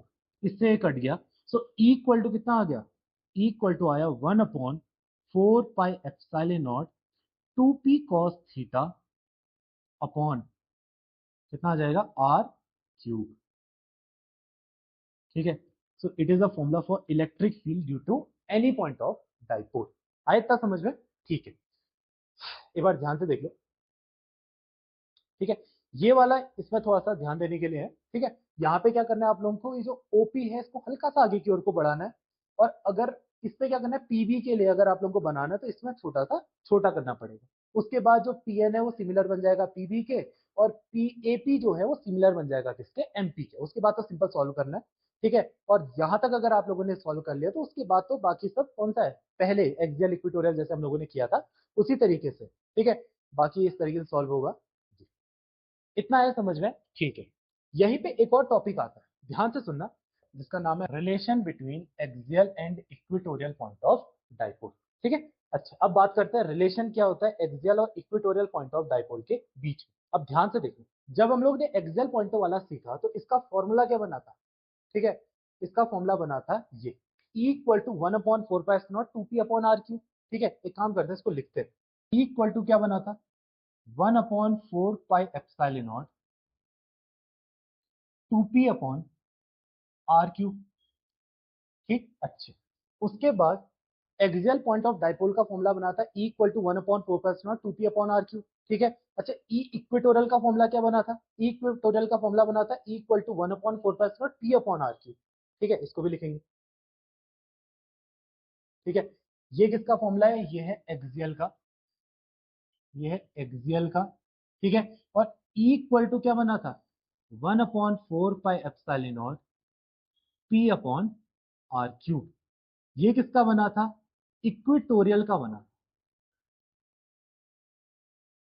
ठीक है, ये किसका बना था, इक्वेटोरियल का। तो इन दोनों के बीच में कभी कभी क्या होता है, बोर्ड्स के पेपर में एक नंबर में सवाल आ जाता है कि बताओ एक्सियल और इक्वेटोरियल पॉइंट ऑफ डाइपोल के बीच में रिलेशन क्या बनेगा। ठीक है, अच्छा इसको मैं ई ए से रिप्रेजेंट कर रहा हूं एक्सियल के लिए, और इसको ई इक्वेटोरियल के लिए ई से रिप्रेजेंट कर रहा हूं। ठीक है, अच्छा इधर देखो, अगर मैं ई एक्सियल की बात करूंगा, ये ई इक्वेटोरियल के बराबर कब बनेगा? ठीक है, इसको शॉर्टकट में लिख देते हैं, इक्वेटोरियल। ठीक है, ई एक्सियल ई इक्वेटोरियल के बराबर कब बनेगा, जब ई इक्वेटोरियल को हम लोग 2 से मल्टीप्लाई करेंगे। देखो अगर हमने 2 से मल्टीप्लाई कर दिया तो ये दोनों बराबर बन गए। ठीक है, तो जो ई एक्सियल होगा वो 2 इंटू ई इक्वेटोरियल होता है। ठीक है, so it is a relation between axial and equatorial point of dipole. ठीक है, तो क्या होता है, जो ई एक्सियल होता है वो किसके बराबर होता है, ई इक्वेटोरियल। ठीक है, ई एक्सियल किसके बराबर होता है, twice of E equatorial point of dipole. ठीक है, इतना है समझ में? कहीं पे भी आप लोगों को डाउट है तो एक काम करना, वीडियो को वापस से रिवाइंड करना और फर्स्ट से एक बार देखना। ठीक है, चलो तो बात करते हैं torque acting on a dipole in uniform electric field. ठीक है, मान लो इलेक्ट्रिक फील्ड लाइंस जा रही है जो पॉजिटिव से नेगेटिव की ओर को जा रही है। ठीक है, यहाँ पर पे आप लोगों ने क्या कर रखा है, एक डाइपोल को प्लेस कर रखा है, यहाँ पे माइनस क्यू चार्ज है, यहाँ पे प्लस क्यू चार्ज है, और यहाँ पे जो दूरी बनेगी वो कितनी बनेगी, 2l, क्योंकि ऑब्वियसली बात है डाइपोल है, डाइपोल के बीच की दूरी कितनी होती है, 2l होती है। ठीक हो गया, अच्छा ये कितना बन चुका है, 2l। ठीक, अच्छा अच्छा यहाँ पर पे फोर्स, ठीक है ध्यान से सुनना, इस वाले पॉइंट पे जो फोर्स एक्ट कर रहा होगा वो कितना कर रहा होगा, ध्यान से सुनना। ठीक है, अगर हम लोग पहले वाले पॉइंट पे F1 कैलकुलेट करते हैं तो F1, अच्छा आप लोगों ने एक फॉर्मूला पढ़ रखा है E equal to F upon Q naught, पढ़ रखा है E equal to F upon Q naught. अगर यहाँ से F कैलकुलेट करेंगे तो क्या आ जाएगा E इंटू क्यू नॉट, ठीक है। फोर्स का फॉर्मूला होता है E इंटू क्यू नॉट। तो वहां पर पे अगर F1 कैलकुलेट करते हैं, कहां पे, यहां पर पे F1, ठीक है। और अच्छा बताओ F1 कितना बनेगा, F1 बनेगा कितना, इलेक्ट्रिक फील्ड तो E चल रहा है, ठीक है, और वहां पे जो चार्ज है वो कितना है, माइनस क्यू। आई बात समझ में, F1 कितना हो जाएगा E into minus Q. Similarly इस वाले पॉइंट पे जो फोर्स चलेगा वो F2 चलेगा, ठीक है। सो F2 इक्वल टू कितना बन जाएगा, E इंटू प्लस क्यू, ठीक है। तो यहां पर पे नेट फोर्स अगर हम लोग कैलकुलेट करेंगे, सो नेट फोर्स जो होगा वो किसके बराबर हो जाएगा, F equal to F1 plus F2 के बराबर हो जाएगा, ठीक है। सो F इक्वल टू F1 की वैल्यू क्या है, E into minus Q, plus F2 की वैल्यू क्या है, E इंटू प्लस क्यू, ठीक है। सो F इक्वल टू, अच्छा देखो दोनों की दोनों वैल्यू सेम लग रही है ना, ये क्या है माइनस क्यू ई और ये क्या है प्लस क्यू ई, ठीक है, minus Q E plus Q E, इन दोनों को सॉल्व करोगे तो जो नेट फोर्स बनेगा वो कितना बनता है, जीरो, ठीक है। So torque acting on a dipole in uniform electric field में जो नेट फोर्स बनेगा वो कितना बनता है, हमेशा जीरो बनता है, ठीक हो गया। अच्छा आप लोगों ने फॉर्मूला पढ़ा होगा टाउ इक्वल टू क्या होता है, फोर्स इनटू परपेंडिकुलर डिस्टेंस, ये होता है force equal to perpendicular distance. अच्छा देखो यहां पर पे अगर हम लोग परपेंडिकुलर डिस्टेंस अगर बनाते हैं, ठीक है, तो ऑब्वियसली बात है यही होता होगा परपेंडिकुलर डिस्टेंस। इसको एक काम करते हैं, इससे मीट करते हैं कुछ इस तरीके से, ठीक है। मान लो ये वाला जो पॉइंट है, ये वाला जो पॉइंट है इसको मान लो ए पॉइंट, ठीक है, यहां पे मान लो बी और ये वाले पॉइंट को मान लेते हैं ओ। ये ए पॉइंट हो गया, ये बी हो गया, ये ओ हो गया, ठीक है। और यहां पर पे 90 डिग्री का एंगल बन रहा है, ठीक है। अच्छा परपेंडिकुलर दूरी यही होती होगी फिर, बीओ, है ना। एक काम करते हैं बीओ कैलकुलेट करते हैं। अच्छा पहली बात तो इधर सुनना, जो टॉर्क होगा टाउ वो किसके बराबर होगा, ठीक है, जो टॉर्क होगा टाउ, ठीक है, जो टॉर्क होगा टाउ वो किसके बराबर होगा, फोर्स, ठीक है, इनटू परपेंडिकुलर डिस्टेंस, ठीक है। अच्छा फोर्स एफ की वैल्यू क्या है, क्यू इंटू ई, ठीक है। अभी हम लोगों ने आपको बताया था एफ इक्वल टू क्या होता है, एफ इक्वल टू क्या होता है, क्यू ई, ठीक है, एफ इक्वल टू क्या आता है, क्यू ई, ठीक है, into perpendicular distance, perpendicular distance, एक सेकंड, परपेंडिकुलर डिस्टेंस बीओ है, ठीक है। अच्छा बीओ कैसे कैलकुलेट कर सकते हैं, बीओ परपेंडिकुलर है, यहां पे एंगल कहीं पे बन रहा होगा थीटा, तो साइन थीटा इक्वल टू क्या बनेगा, परपेंडिकुलर अपॉन कितना बन जाएगा, हाइपोथीनियस, ठीक है। यानी कि P इक्वल टू कितना बन जाएगा, 12 साइन थीटा। आई बात समझ में। तो इस परपेंडिकुलर की वैल्यू को हम लोग क्या करेंगे, यहाँ पे पुट करेंगे, तो परपेंडिकुलर डिस्टेंस कितना आ गया, 12 साइन थीटा, ठीक है। सो टाउ इक्वल टू, अच्छा फॉर्मूला पढ़ रखा है डायपोल मोमेंट का, P इक्वल टू क्या होता है, Q इंटू 12 होता है, ठीक है। P इक्वल टू क्या होता है, Q इंटू 12 होता है, तो टाउ इक्वल टू क्या बन जाएगा, P E साइन थीटा, ठीक है।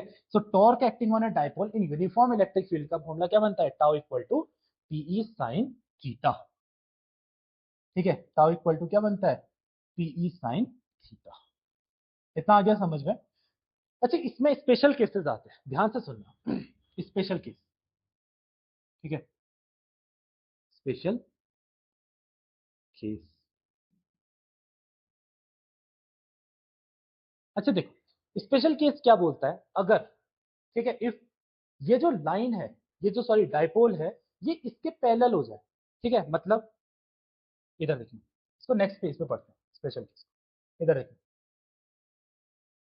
ठीक है। पहला स्पेशल केस क्या बोलते हैं,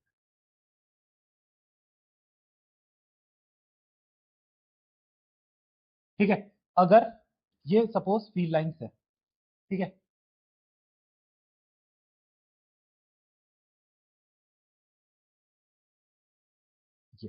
ये ठीक है। मान लो ये सारे के सारे फ्री लाइन्स है, ठीक है, और वो जो है डाइपोल, वो कुछ इस तरीके से प्लेस कर दिया हम लोगों ने, ठीक है, डाइपोल को कुछ इस तरीके से प्लेस कर दिया, ठीक है। कैसे प्लेस कर रखा है, ये हो गया पॉजिटिव और ये हो गया नेगेटिव, है ना, ये पॉजिटिव हो गया, नेगेटिव हो गया। इस प्लस की साइड को हमने रख दिया माइनस क्यू, और इस माइनस की तरफ को क्या रख दिया, प्लस क्यू। आई बात समझ में, माइनस क्यू को रख दिया इस तरफ की ओर को, प्लस क्यू रख दिया उस तरफ की ओर। बताओ अब क्या इसको घूमना पड़ेगा, बताओ। माइनस प्लस के बीच में क्या होगा, अट्रैक्शन होगा, प्लस माइनस के बीच में क्या होगा, अट्रैक्शन होगा, तो इसको बिल्कुल भी नहीं घूमना पड़ेगा। तो यहाँ पे स्पेशल केस, सबसे पहले तो टाउ इक्वल टू क्या होता है, टाउ इक्वल टू होता है पीई साइन थीटा, ठीक है। अच्छा थीटा एंगल, एंगल कितना बन रहा है, एंगल बन रहा है 0 डिग्री, क्योंकि इसको आप घूमना ही नहीं है ना, ठीक है, तो एंगल कितना बनेगा 0 डिग्री। तो टाउ इक्वल टू क्या बन जाएगा, साइन जीरो कितना होता है 0, तो टॉर्क जो यहाँ पे एक्ट कर रहा होगा वो कितना कर रहा होगा, 0। तो ये क्या है आपका स्टेबल इक्विलिब्रियम, स्टेबल इक्विलिब्रियम। आई बात समझ में, ये कौन सा केस आ गया, स्टेबल इक्विलिब्रियम का आ गया, ठीक है। इसी में एक और केस आता है, ठीक है, इसी में एक और केस आता है।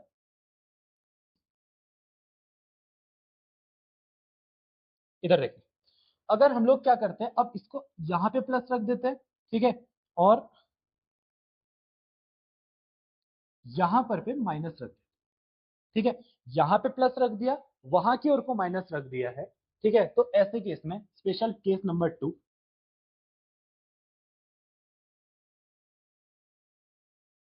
ठीक है, टाउ इक्वल टू किसके बराबर होता है, पीई कॉस थीटा, ठीक है, पी साइन थीटा,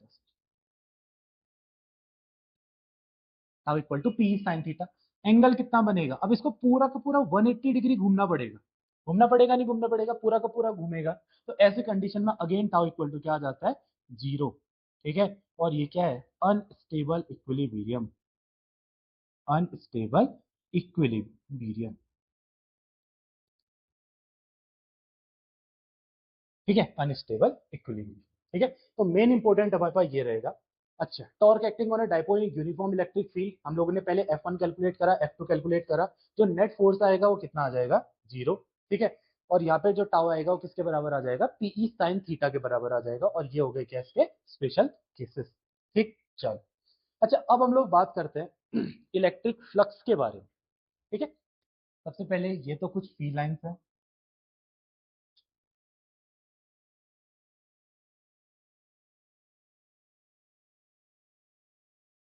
ठीक है। अच्छा इलेक्ट्रिक फ्लक्स क्या होता है, ध्यान से सुनना, देखो ये होता है amount of field line, amount of field lines, amount of field lines passing through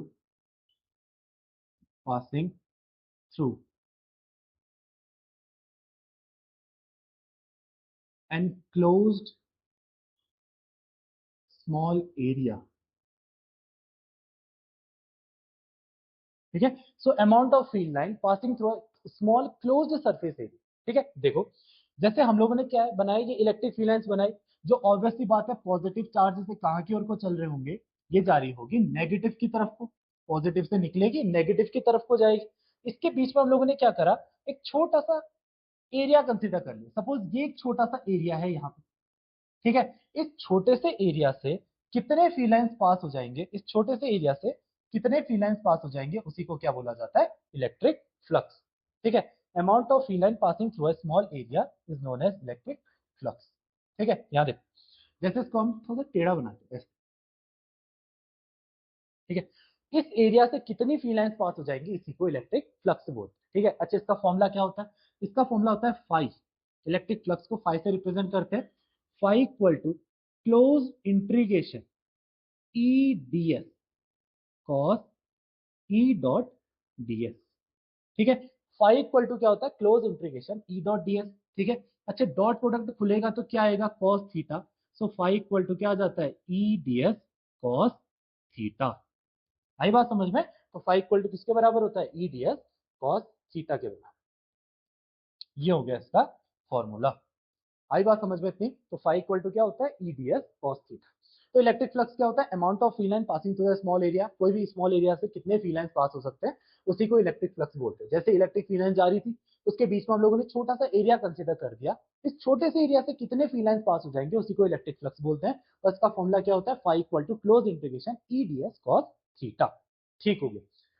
अच्छा, इसके बाद आता है एक टॉपिक जिसका नाम है Gauss theorem, one of the most important topic, ठीक है, फॉर बोर्ड एग्जामिनेशन। आई बात समझ में? बोर्ड के लिए सबसे इंपॉर्टेंट टॉपिक रहेगा गॉस थ्योरम, ठीक है, और गॉस लॉ। तो गॉस थ्योरम और गॉस लॉ क्या बोलता है, तो it state that the surface integral of electric field intensity at a closed surface in vacuum is 1 upon epsilon not times the total charge. इसका मतलब क्या है, ध्यान से सुनना। इसका मतलब है फाई, जो इलेक्ट्रिक फील्ड लाइंस होती हैं, इलेक्ट्रिक फ्लक्स होता है फाई, ये किसके बराबर होता है, क्यू अपॉन एप्सिलॉन नॉट के बराबर होता है। आई बात समझ में? It state that the surface integral, मतलब कितनी जो फील्ड लाइंस है वो पास हो सकती है, वो किसके बराबर होता है, phi equal to Q upon epsilon naught के बराबर होता है। ठीक है, अच्छा, ये बहुत इंपॉर्टेंट, इसका एक डेरिवेशन आता है, ठीक है, बोर्ड्स के लिए और तुम्हारे क्लास 12th के लिए one of the most important रहेगा, phi equal to Q upon epsilon naught का प्रूफ। चलो देखो, अच्छा, यहाँ पे एक टॉपिक आता है प्रूफ। क्वेश्चन आप लोगों के पास ऐसे आएगा, proof Gauss law, proof Gauss law by using Coulomb's law.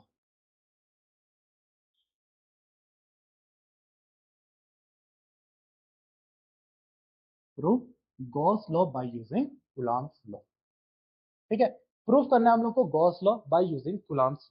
ठीक है, चलो देखो अब कैसे करते हैं, ध्यान से सुनना। सबसे पहले क्या है, मान लो एक चार्ज है, ठीक है, एक पॉइंट चार्ज है, एक पॉइंट चार्ज है प्लस क्यू। ठीक है, हमें इसको किस में कंप्लीटली क्लोज करना पड़ता है, हमें इसको क्लोज करना पड़ता है गॉसियन सरफेस में। ठीक है, इसको हमने किस में क्लोज कर दिया, गॉसियन सरफेस में। एक प्लस क्यू चार्ज है और उसको किस में क्लोजली बंद कर दिया, गॉसियन सरफेस। इतनी बात आई समझ में? ठीक। अच्छा, यहाँ पे एक छोटा सा एरिया कंसीडर करना पड़ता है। ठीक है, मान लो एक छोटा सा एरिया है क्या, डीएस। ठीक है, अच्छा, जो प्लस क्यू चार्ज है उससे जो फ्री लाइंस होंगी वो ऑब्वियसली बात है बाहर की ओर को निकल रही होंगी, तो इससे एक स्ट्रेट लाइन बाहर की ओर को निकाल दो। ये किसकी वैल्यू है, इलेक्ट्रिक फील्ड की। ठीक है, और यहाँ पे एरिया वेक्टर की जो डायरेक्शन रहेगी एन कैप की, वो भी हमेशा बाहर की ओर को। ठीक है, जो एरिया वेक्टर होता है वो हर कंडीशन में बाहर की ओर को जाएगा। इसके अगले वाले केसेस जो भी आने वाले हैं, उन सभी केसेस में जो एरिया वेक्टर होता है वो हमेशा बाहर की ओर को। ठीक हो गया। अच्छा देखो, तो हम लोगों को प्रूफ करना है बाय यूजिंग कूलॉम्स लॉ।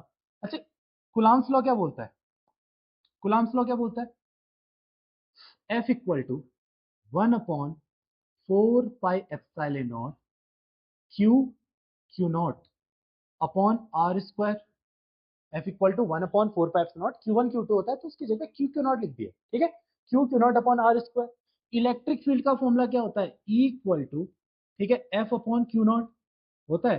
ठीक है, F की जगह पे वैल्यू पुट करेंगे, सो E इक्वल टू क्या आ जाएगा, 1/4 pi epsilon not Q Q naught upon R square upon Q naught से क्यू नॉट गया, सो ई इक्वल टू कितना आ जाएगा, 1/4 pi epsilon not Q upon R square. इतनी बात है समझ में? ठीक है, अब आप लोग बोलोगे तो ये तो स्ट्रेट भी लिख सकते थे, इलेक्ट्रिक फील्ड का फॉर्मूला सबको पता है, लेकिन हम लोग को प्रूफ करना था बाय यूजिंग कूलॉम्स लॉ। ठीक है, तो इसीलिए फर्स्ट लाइन हम लोगों ने क्या लिखी, Coulomb's law, by using Coulomb's law. ठीक है, by using Coulomb's law, by using Coulomb's law, F का फॉर्मूला ये आया, फिर जाके इलेक्ट्रिक फील्ड हम लोगों ने प्रूफ करा। अब आगे को करें। अच्छा, इतना आ गया होगा समझ में। सो ई इक्वल टू क्या होता है, 1/4 pi Q upon R square. इस वैल्यू को पुट करेंगे, बताओ। फाई इक्वल टू क्या होता है, close integration E D S cos theta होता है। फाई इक्वल टू क्या होता है, close integration E dot D S cos theta. ये कहां से आया, यह है इलेक्ट्रिक फ्लक्स से। फाई इक्वल टू क्या होता है, E D S cos theta. ठीक है, तो phi equal to close integration E, electric field की वैल्यू कितनी है, 1/4 pi Q upon R square. ठीक है, यहाँ पे पुट करेंगे, कितना आएगा, 1/4 पाई एप्सिलॉन नॉट। अच्छा एक सेकंड, सबसे पहले एंगल बताओ, यहाँ पे जो एंगल बन रहा है वो कितना डिग्री बन रहा है, यहाँ पे इलेक्ट्रिक फील्ड और एरिया वेक्टर के बीच में जो एंगल बन रहा है कितने डिग्री का बन रहा है, 0 डिग्री का। ठीक है, so theta equal to 0 degree. अगर थीटा की वैल्यू 0 डिग्री है तो cos 0 कितना हो जाएगा, cos 0 होता है 1। सो फाइव इक्वल टू कितना आएगा, close integration E D S बनेगा। ठीक है, five equal to close integration E electric field. ठीक है, अच्छा इलेक्ट्रिक फील्ड की वैल्यू कितनी है, 1/4 pi Q upon R square. रखो इसको, कितना बनेगा 1/4 pi Q upon R square into क्या आ जाएगा, ds। आई थी बात समझ में, ठीक हो गई। अच्छा, जिस किसी को भी इंटीग्रेशन और डिफरेंशिएशन में डाउट है, ठीक है, तो कमेंट में फर्स्ट जो आपका लिंक दे रखा है उसको देख लेना। आई बात समझ में, कमेंट में पिन कर रखा है, उसको एक बार जाके देख लेना, आपके इंटीग्रेशन और डिफरेंशिएशन से लेकर सारे के सारे डाउट्स क्लियर हो जाएंगे। इतनी बात आई समझ में, चलो देखो। अच्छा, phi equal to close integration E D S हुआ, ई की जगह पे वाली वैल्यू पुट करी। सो फाइव इक्वल टू, एक काम करते हैं, इस वैल्यू को बाहर निकालते हैं, क्या बचेगा 1/4 pi Q upon R square बाहर आ गया। ठीक है, इंटीग्रेशन किसका हो जाएगा, ds का। So phi equal to 1/4 pi Q upon R square. ठीक है, ds का जो इंटीग्रेशन होगा वो कितना बन जाएगा, s, ds का s। ठीक हो गया। अच्छा, यहां पर पे ये जो गोला बना रखा है हम लोगों ने, एक प्लस क्यू चार्ज को किसमें कवर कर रखा है, स्फीयर में कर रखा है। ठीक है, अच्छा स्फीयर में अगर आप लोगों ने कवर कर रखा है, स्फीयर में आप लोगों ने कवर कर रखा है, तो s का फॉर्मूला क्या बन जाएगा, 4 pi r square. So phi equal to कितना होता है, 1/4 pi Q upon R square into surface area of square क्या होता है, 4 पाई r स्क्वायर। ठीक है, आर स्क्वायर से आर स्क्वायर गया, 4 पाई से 4 पाई गया। सो फाइव इक्वल टू कितना आ गया, क्यू अपॉन एप्सिलॉन नॉट। ठीक है, तो यही है प्रूफ किसका, गॉस लॉ का। बहुत इंपॉर्टेंट है। ठीक है, हर साल, हर दूसरे साल, हर तीसरे साल बोर्ड्स में जरूर पूछा जाता है। आई बात समझ में। अब इसके बाद हम लोग बात करेंगे एप्लीकेशंस ऑफ गॉस लॉ।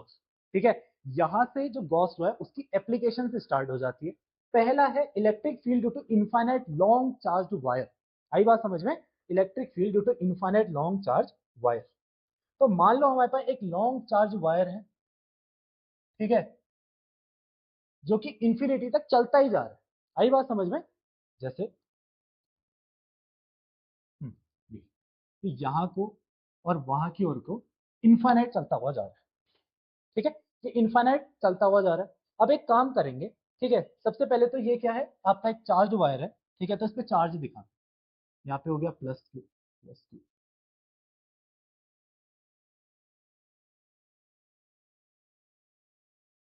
ठीक है, ये चार्ज वायर है। अब एक काम करेंगे, इसको किसमें क्लोज करेंगे, इसको क्लोज करेंगे हम लोग किसमें, गॉसियन सरफेस। ठीक है, चलो एक वायर को अगर हम लोग को क्लोज करना है तो इस तरीके से सिलेंडर के फॉर्म में हम लोग क्या कर सकते हैं, इसको क्लोज कर सकते हैं। इतनी बात आई समझ में। अच्छा इधर देखना, अब यहाँ पे क्या होता है, हम लोग को तीन जगह पे डीएस कंसीडर करना पड़ता है। जैसे डीएस हम लोगों ने यहाँ पे कंसीडर करा था, कहाँ पे, एक सेकेंड, यहाँ पे देखो, जैसे यहाँ पर पे एक छोटा सा डीएस एरिया वेक्टर कंसीडर करा था, सिमिलरली हम लोग क्या करने वाले हैं, यहाँ पर पे भी एरिया कैलकुलेट करना। ठीक है, मान लो यहाँ पे एक छोटा सा एरिया है डीएस, एक छोटा सा एरिया यहाँ पर पे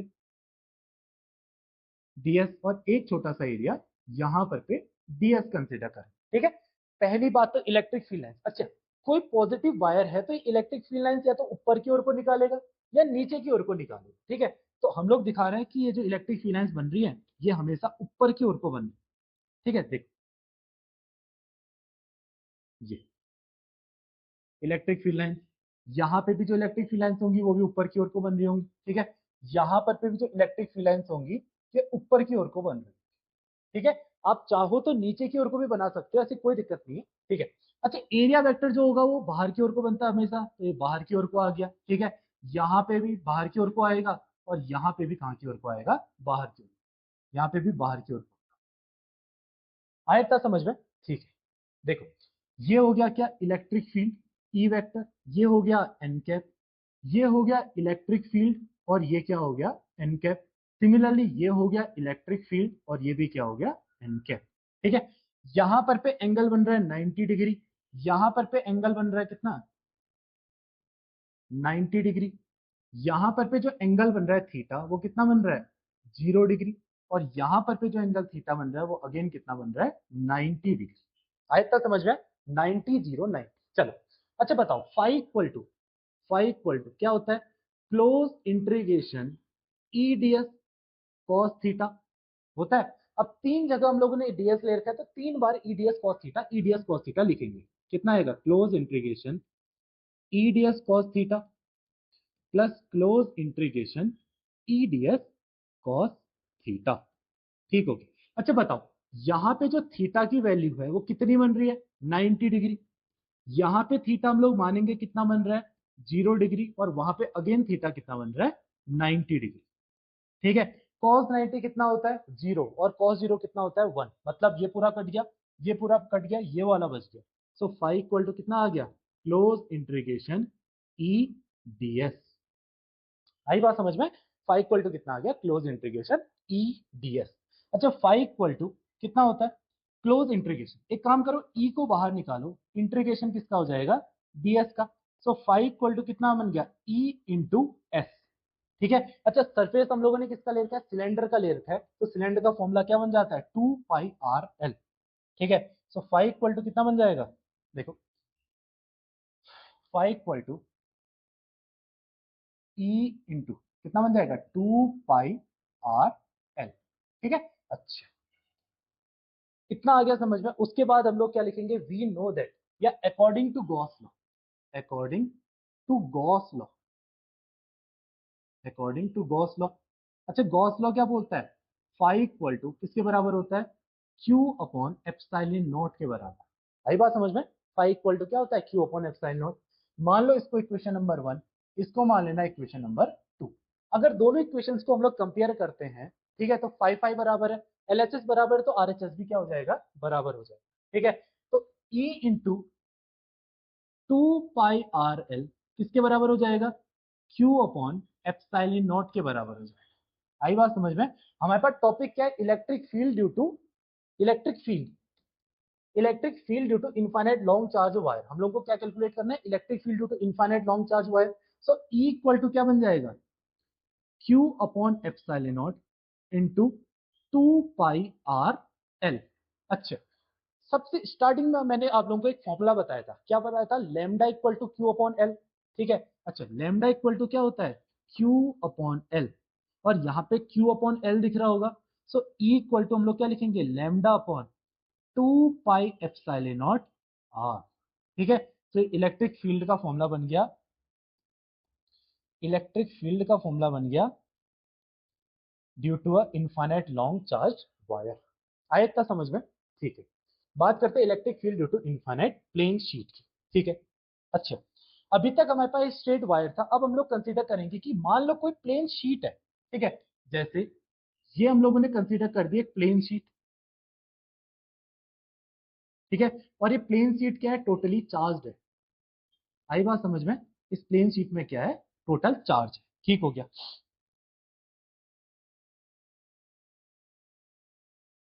इस तरीके से। ठीक है। अच्छा अब हम लोग को इसको क्या करना है, गॉसियन सरफेस में कवर करना है। तो इसको गॉसियन सरफेस में कवर करने के लिए क्या करेंगे, सिलेंडर का यूज करेंगे वापस से। ठीक है। अच्छा देखो, और ये क्या है, पहली बात तो इनफाइनाइट है। अब आप बोलोगे कि सर्कल का यूज करते तो पूरी कंप्लीटली बंद होता, इनफाइनाइट है, इनफाइनाइट को नहीं कर सकते सर्कल में क्लोज। ठीक है। तो इसीलिए हम लोग क्या करते हैं, इसका छोटा सा हिस्सा कंसीडर करने के लिए इसको वापस से किस में कवर करते हैं, सिलेंडर में। ठीक हो गया, इतना आया समझ में। अच्छा अब यहां पर पे भी तीन जगह पे हम लोग को क्या लेना पड़ेगा, ऑब्वियसली बात है डीएस। ठीक है, एक डीएस यहाँ पे कंसीडर करो, एक डीएस यहाँ पे छोटा सा हिस्सा कंसीडर करना, और एक डीएस यहाँ पर पे कंसीडर करना। आई बात समझ में। ठीक है। तो यहाँ पर पे अगर हम लोग फील्ड लाइंस देखेंगे, तो ये इलेक्ट्रिक फील्ड लाइंस, अब देखो अभी तक कोई वायर था तो ऊपर नीचे इलेक्ट्रिक फील्ड लाइंस दे रहा था, अगर इसी को ऐसा कर दोगे तो फील्ड लाइंस अब यहाँ को और वहां की ओर को निकले। ठीक है। यानी कि जो इलेक्ट्रिक फील्ड लाइंस है, एक तो यहाँ को, यहाँ पे भी यहीं की ओर को, ठीक है, और इस वाले पॉइंट में भी बाहर की ओर को निकले। इतनी बात है समझ में। ठीक होगी। यहाँ पे भी जो फील्ड लाइंस है वो बाहर की ओर को निकल रहे, लेकिन एरिया वेक्टर की डायरेक्शन हमेशा बाहर की ओर को होती है, तो यहाँ पर पे बाहर की ओर को निकलेगा कुछ ऐसे। ठीक है, यहां पर पे भी बाहर की ओर को निकल रहा होगा ऐसे, और यहां पर पे भी कहां को निकल रहा होगा, बाहर की ओर को, कुछ इस तरीके से। ठीक है, अच्छा, यहां पर पे जो एंगल बन रहा है कितना डिग्री का बन रहा है, 0 डिग्री। यहां पर पे एंगल कितना डिग्री बन रहा है, 0 डिग्री, और यहां पर पे एंगल कितना बन रहा है, 90 डिग्री का बन रहा है। आगे बात समझ में, 90 डिग्री, 0 डिग्री और 0 डिग्री। चलो सेम वही प्रोसेस बताओ, फाइव इक्वल टू क्या होता है, close integration E D S cos theta plus close integration E D S cos theta plus close integration E D S cos theta. ठीक है, अच्छा, EDS cos theta, EDS cos theta, EDS cos theta. ठीक है, यहां पर पे मान लो angle जो बन रहा है वो 0 डिग्री बन रहा है, यहाँ पे जो एंगल बन रहा है वो 90 डिग्री बन रहा है, और यहाँ पे अगेन कितना बन रहा है, 0 डिग्री। ठीक है, 0 90 0। ठीक, अच्छा बताओ cos 0 कितना होता है, 1, cos 90 कितना होता है, 0। सो फाइव इक्वल टू क्या आ जाएगा, फाइव इक्वल टू आ जाएगा क्लोज इंटीग्रेशन ईडीएस, cos 0 तो 1 हो गया, प्लस क्लोज इंटीग्रेशन ईडीएस। ठीक है, एक काम करते हैं, इन दोनों को ऐड करते हैं तो कितना आ जाएगा, 2 ईडीएस। ठीक है, एक काम करो, दोनों से ई बाहर निकाल लो, अंदर कितना आ जाएगा, डीएस आ गया। ठीक है, so phi equal to 2 E into S. आगे की बात समझ में, इसमें एस की वैल्यू नहीं पुट कर। ठीक है, ये बात रखना, इसमें एस की वैल्यू को पुट नहीं किया जाता। ठीक है, इसको मान लो इक्वेशन नंबर 1। ठीक है, देखना हमें क्या क्या पता चला है, फाइव इक्वल टू, ठीक है, क्या निकला है, five equal to 2 E into S. ठीक है, फाइव इक्वल टू 2 ES। ठीक हो गया, अब हम लोग क्या लिखेंगे, बाय यूजिंग, बाय यूजिंग किसका नियम, Gauss law, by using Gauss law. ठीक है, अच्छा, गॉस का लॉ क्या बोलता है, फाइव इक्वल टू क्या बोलता है, क्यू अपॉन एप्सिलॉन नॉट। ठीक है, एक काम करो, इसको मान लो इक्वेशन नंबर 1, इसको मानते हैं इक्वेशन नंबर 2। ठीक है, दोनों जगह पे एलएचएस एलएचएस बराबर, तो आरएचएस आरएचएस बराबर हो जाएंगे, क्या बनेगा, 2ES इक्वल टू किसके आ जाएगा, Q upon epsilon naught. Electric field calculate करना है तो E equal to Q upon 2S epsilon naught बनेगा। ठीक है, सो सिग्मा इक्वल टू क्या होता है, Q अपॉन S। ठीक है, याद आ रहा होगा सरफेस चार्ज डेंसिटी, तो E इक्वल टू क्या होता है, सिग्मा अपॉन 2 एप्सिलॉन नॉट। आई बात समझ में, सो electric field E equal to क्या हो जाता है, सिग्मा अपॉन एप्सिलॉन नॉट। ये गॉस लॉ का सेकंड एप्लीकेशन। आई बात समझ में, सो electric field due to infinite plane sheet का ये रहेगा। ठीक है, सिंपल है, सिमिलर टू पहला वाला का जैसा ही रहेगा, बस एंगल का थोड़ा सा अंतर रहता है, 0 90 0 डिग्री, बाकी सब सेम। ठीक है जी, ठीक हो गया। अब इस चैप्टर का ये लास्ट टॉपिक है, electric field due to hollow spherical shell. ठीक हो गया, बात करते हैं electric field due to hollow spherical shell के बारे में। अच्छा देख, ये एक हॉलो स्पेरिकल शेल है, मतलब अंदर से पूरा का पूरा क्या है, खोखला है। आई बात समझ में, अंदर से खोखला है। इसके अंदर पे तीन केसेस आते हैं, आई बात समझ में। पहला, ध्यान से सुनना, पहला तो हम इसके अंदर पे जो केस कंसीडर करेंगे वो कौन सा करेंगे, जब यहां पे हम लोग कैलकुलेट कर रहे होंगे इलेक्ट्रिक फील्ड। दूसरा हम इसके ठीक सरफेस पे करेंगे, और तीसरा हम लोग अंदर कैलकुलेट करेंगे। इसके अंदर पे तीन केसेस आते हैं। ठीक है, तो पहला हम लोग जो केस पढ़ने वाले हैं, ठीक है, वाला पढ़ेंगे कौन सा, पहला पढ़ेंगे field at some, field at some distance of hollow spherical, hollow spherical, hollow spherical shell। ठीक है, field at some distance of hollow spherical shell। ठीक है, अच्छा, डिस्टेंस कहां से लेंगे, इसके ठीक सेंटर से। आई बात समझ में, इसके सेंटर से कुछ दूरी। ठीक है, इस पॉइंट पे हम लोगों ने क्या करना है, कंसीडर करना है। ठीक होगी, अच्छा, अगर इस पॉइंट पे हम लोगों को कंसीडर करना है, ठीक है, ठीक हो, अच्छा, अगर इस पॉइंट पे हम लोगों को कंसीडर करना पड़ता है, तो ये होलो स्फेरिकल सेल को किसमें कंप्लीटली क्लोज करेंगे, एक गॉसियन सरफेस में। ठीक है, एक काम करो, इसको कंप्लीटली क्लोज करो किसमें, गॉसियन सरफेस में। ठीक है, काम करते कलर चेंज कर, ये क्या है, गॉसियन सरफेस। आई बात समझ में, ये क्या है, गॉसियन सरफेस। अच्छा, यहाँ पे एक छोटा सा एरिया क्या कंसीडर करना पड़ता था, डीएस। ठीक है, और इससे जो फील्ड लाइंस जाएंगी वो हमेशा बाहर की ओर को। अब यहाँ पे क्या है ना, इस पूरे के पूरे होलो स्फेरिकल शेल को एक यूनिट चार्ज की तरह कंसीडर करो। जो चार्ज है उससे जो फील्ड लाइंस होंगे हमेशा बाहर की ओर को ही तो निकलेंगे। ठीक है, तो यहाँ पे जो इलेक्ट्रिक फील्ड बनेगा वो बाहर की ओर को बनेगा। दूसरा, एरिया वेक्टर एन कैप की भी डायरेक्शन बाहर की ओर को होगी। ठीक है, तो एंगल कितना डिग्री का बनेगा यहाँ पे, 0 डिग्री।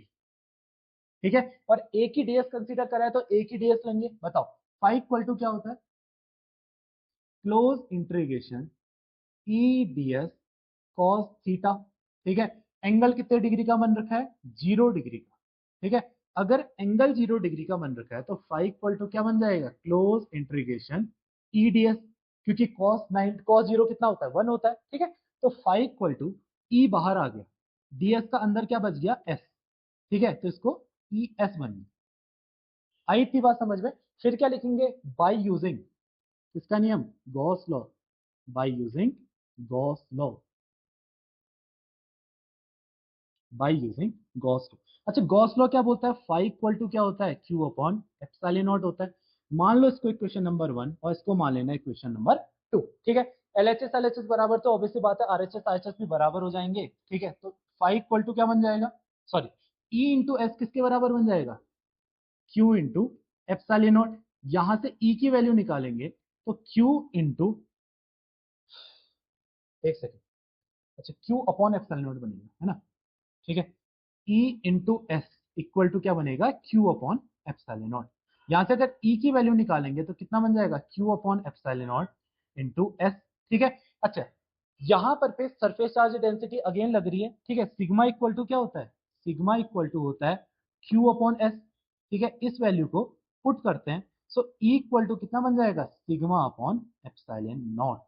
आई बात समझ में, सिग्मा अपॉन एप्सिलॉन नॉट। तो ये होता है formula electric field at some distance of hollow spherical shell. ठीक है, इसके बाद अगला टॉपिक आता है जिसके अंदर पे हम लोग बात करते हैं electric field at the surface of hollow spherical shell. ठीक है, electric field at the surface of hollow spherical shell. ये मान लो हमारे पास क्या है, एक हॉलो स्फेरिकल शेल है। ठीक है, अब हम लोग इसकी केवल सरफेस में करने वाले हैं कंसीडर। आई बात समझ में, ठीक होगी। इसकी अगर केवल सरफेस पे करना है तो हम लोगों को ये जो गॉसियन सरफेस बनाना पड़ेगा। ठीक है, इसको ठीक इसके सरफेस पे बनाना पड़ेगा, बिल्कुल ऐसे, बिल्कुल चिपका के बनाना पड़ेगा। ठीक है, ये क्या है, एक चार्ज है, पूरा का पूरा जो स्फीयर है वो चार्ज है, कुछ इस तरीके से। ठीक है, इस पे पूरा का पूरा चार्ज है, होलो स्फेरिकल शेल है। ठीक है, तो ऑब्वियस बात है चार्ज, ठीक होगी। अच्छा, यहां पर पे एक छोटा सा एरिया डीएस कंसीडर करना पड़ेगा। ठीक है, ऑब्वियसली बात है फील्ड लाइंस बाहर की ओर को आएंगे, और यहाँ पे जो एरिया बनेगा वो कितना बन जाएगा, एन कैप। ठीक है, इसका डेरिवेशन जो होता है वो एग्जैक्टली डिक्टो यही है। आई बात समझ में, इसका जो डेरिवेशन है वो डिक्टो यही है। चलो देखो क्या बनेगा। अच्छा बताओ, फाइव इक्वल टू किसके बराबर होता है, five equal to close integration E D S cos theta, है ना। एंगल कितना डिग्री बन रहा है, एंगल बन रहा है 0 डिग्री का। सो फाइव इक्वल टू क्या बन गया, क्लोज इंटीग्रेशन ई एस बन गया, ई डी एस। ठीक है, सो फाइव इक्वल टू ई बाहर आ जाएगा, डीएस का हो जाएगा एस इंटीग्रेशन के बाद। ठीक है, फिर क्या लिखेंगे, बाय यूजिंग इसका नियम, Gauss law, by using Gauss law. अच्छा, गॉस लॉ क्या बोलता है, five equal to Q upon epsilon not. ठीक है, इसको मान लो इक्वेशन नंबर 1, इसको मान लेना इक्वेशन नंबर 2। तो एलएचएस बराबर तो आरएचएस आरएचएस बराबर करेंगे, ई इंटू एस बराबर किसके हो जाएगा, Q upon epsilon naught. So E equal to किसके बन जाएगा, Q upon S epsilon not. ठीक है, और सिग्मा इक्वल टू क्या होता है, क्यू अपॉन एस। ठीक है, सो ई इक्वल टू कितना आ जाएगा, सिग्मा अपॉन एप्सिलॉन नॉट। आई बात समझ में, ठीक है, दिख तो सेम टू सेम पहले वाले का जैसे। चलो, तो बात करते हैं इस चैप्टर के लास्ट टॉपिक के बारे में। ठीक है, और बहुत ही छोटा टॉपिक है। ठीक है, तो इलेक्ट्रिक फील्ड, ये वाला तो कहां पे था, field at the surface of, field at the surface of hollow spherical, hollow spherical shell. ठीक है, field at a hollow spherical shell के बिल्कुल इसकी परत में था। ठीक है, field at the surface of hollow spherical shell. इससे पहले करा था हमने एट सम डिस्टेंस, ठीक है, ये दूसरा वाला है। और तीसरा हम लोग कहां पे करेंगे, inside the hollow spherical shell, ठीक है। तो अब बात करेंगे लास्ट टॉपिक की, that is field field inside the hollow spherical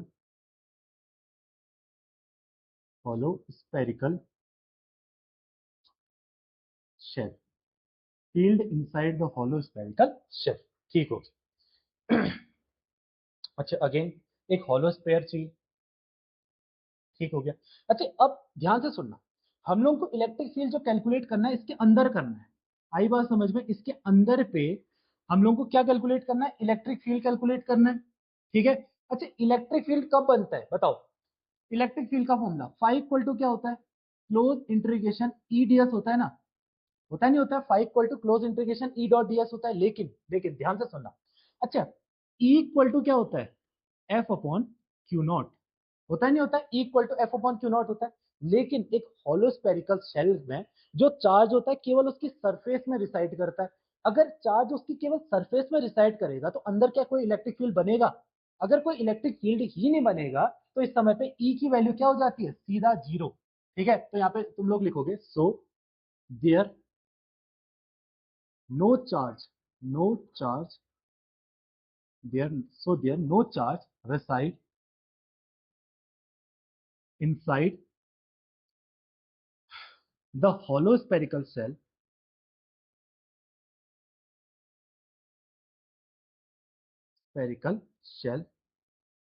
so electric field जो E इक्वल टू बनेगा वो कितना बन जाएगा, जीरो।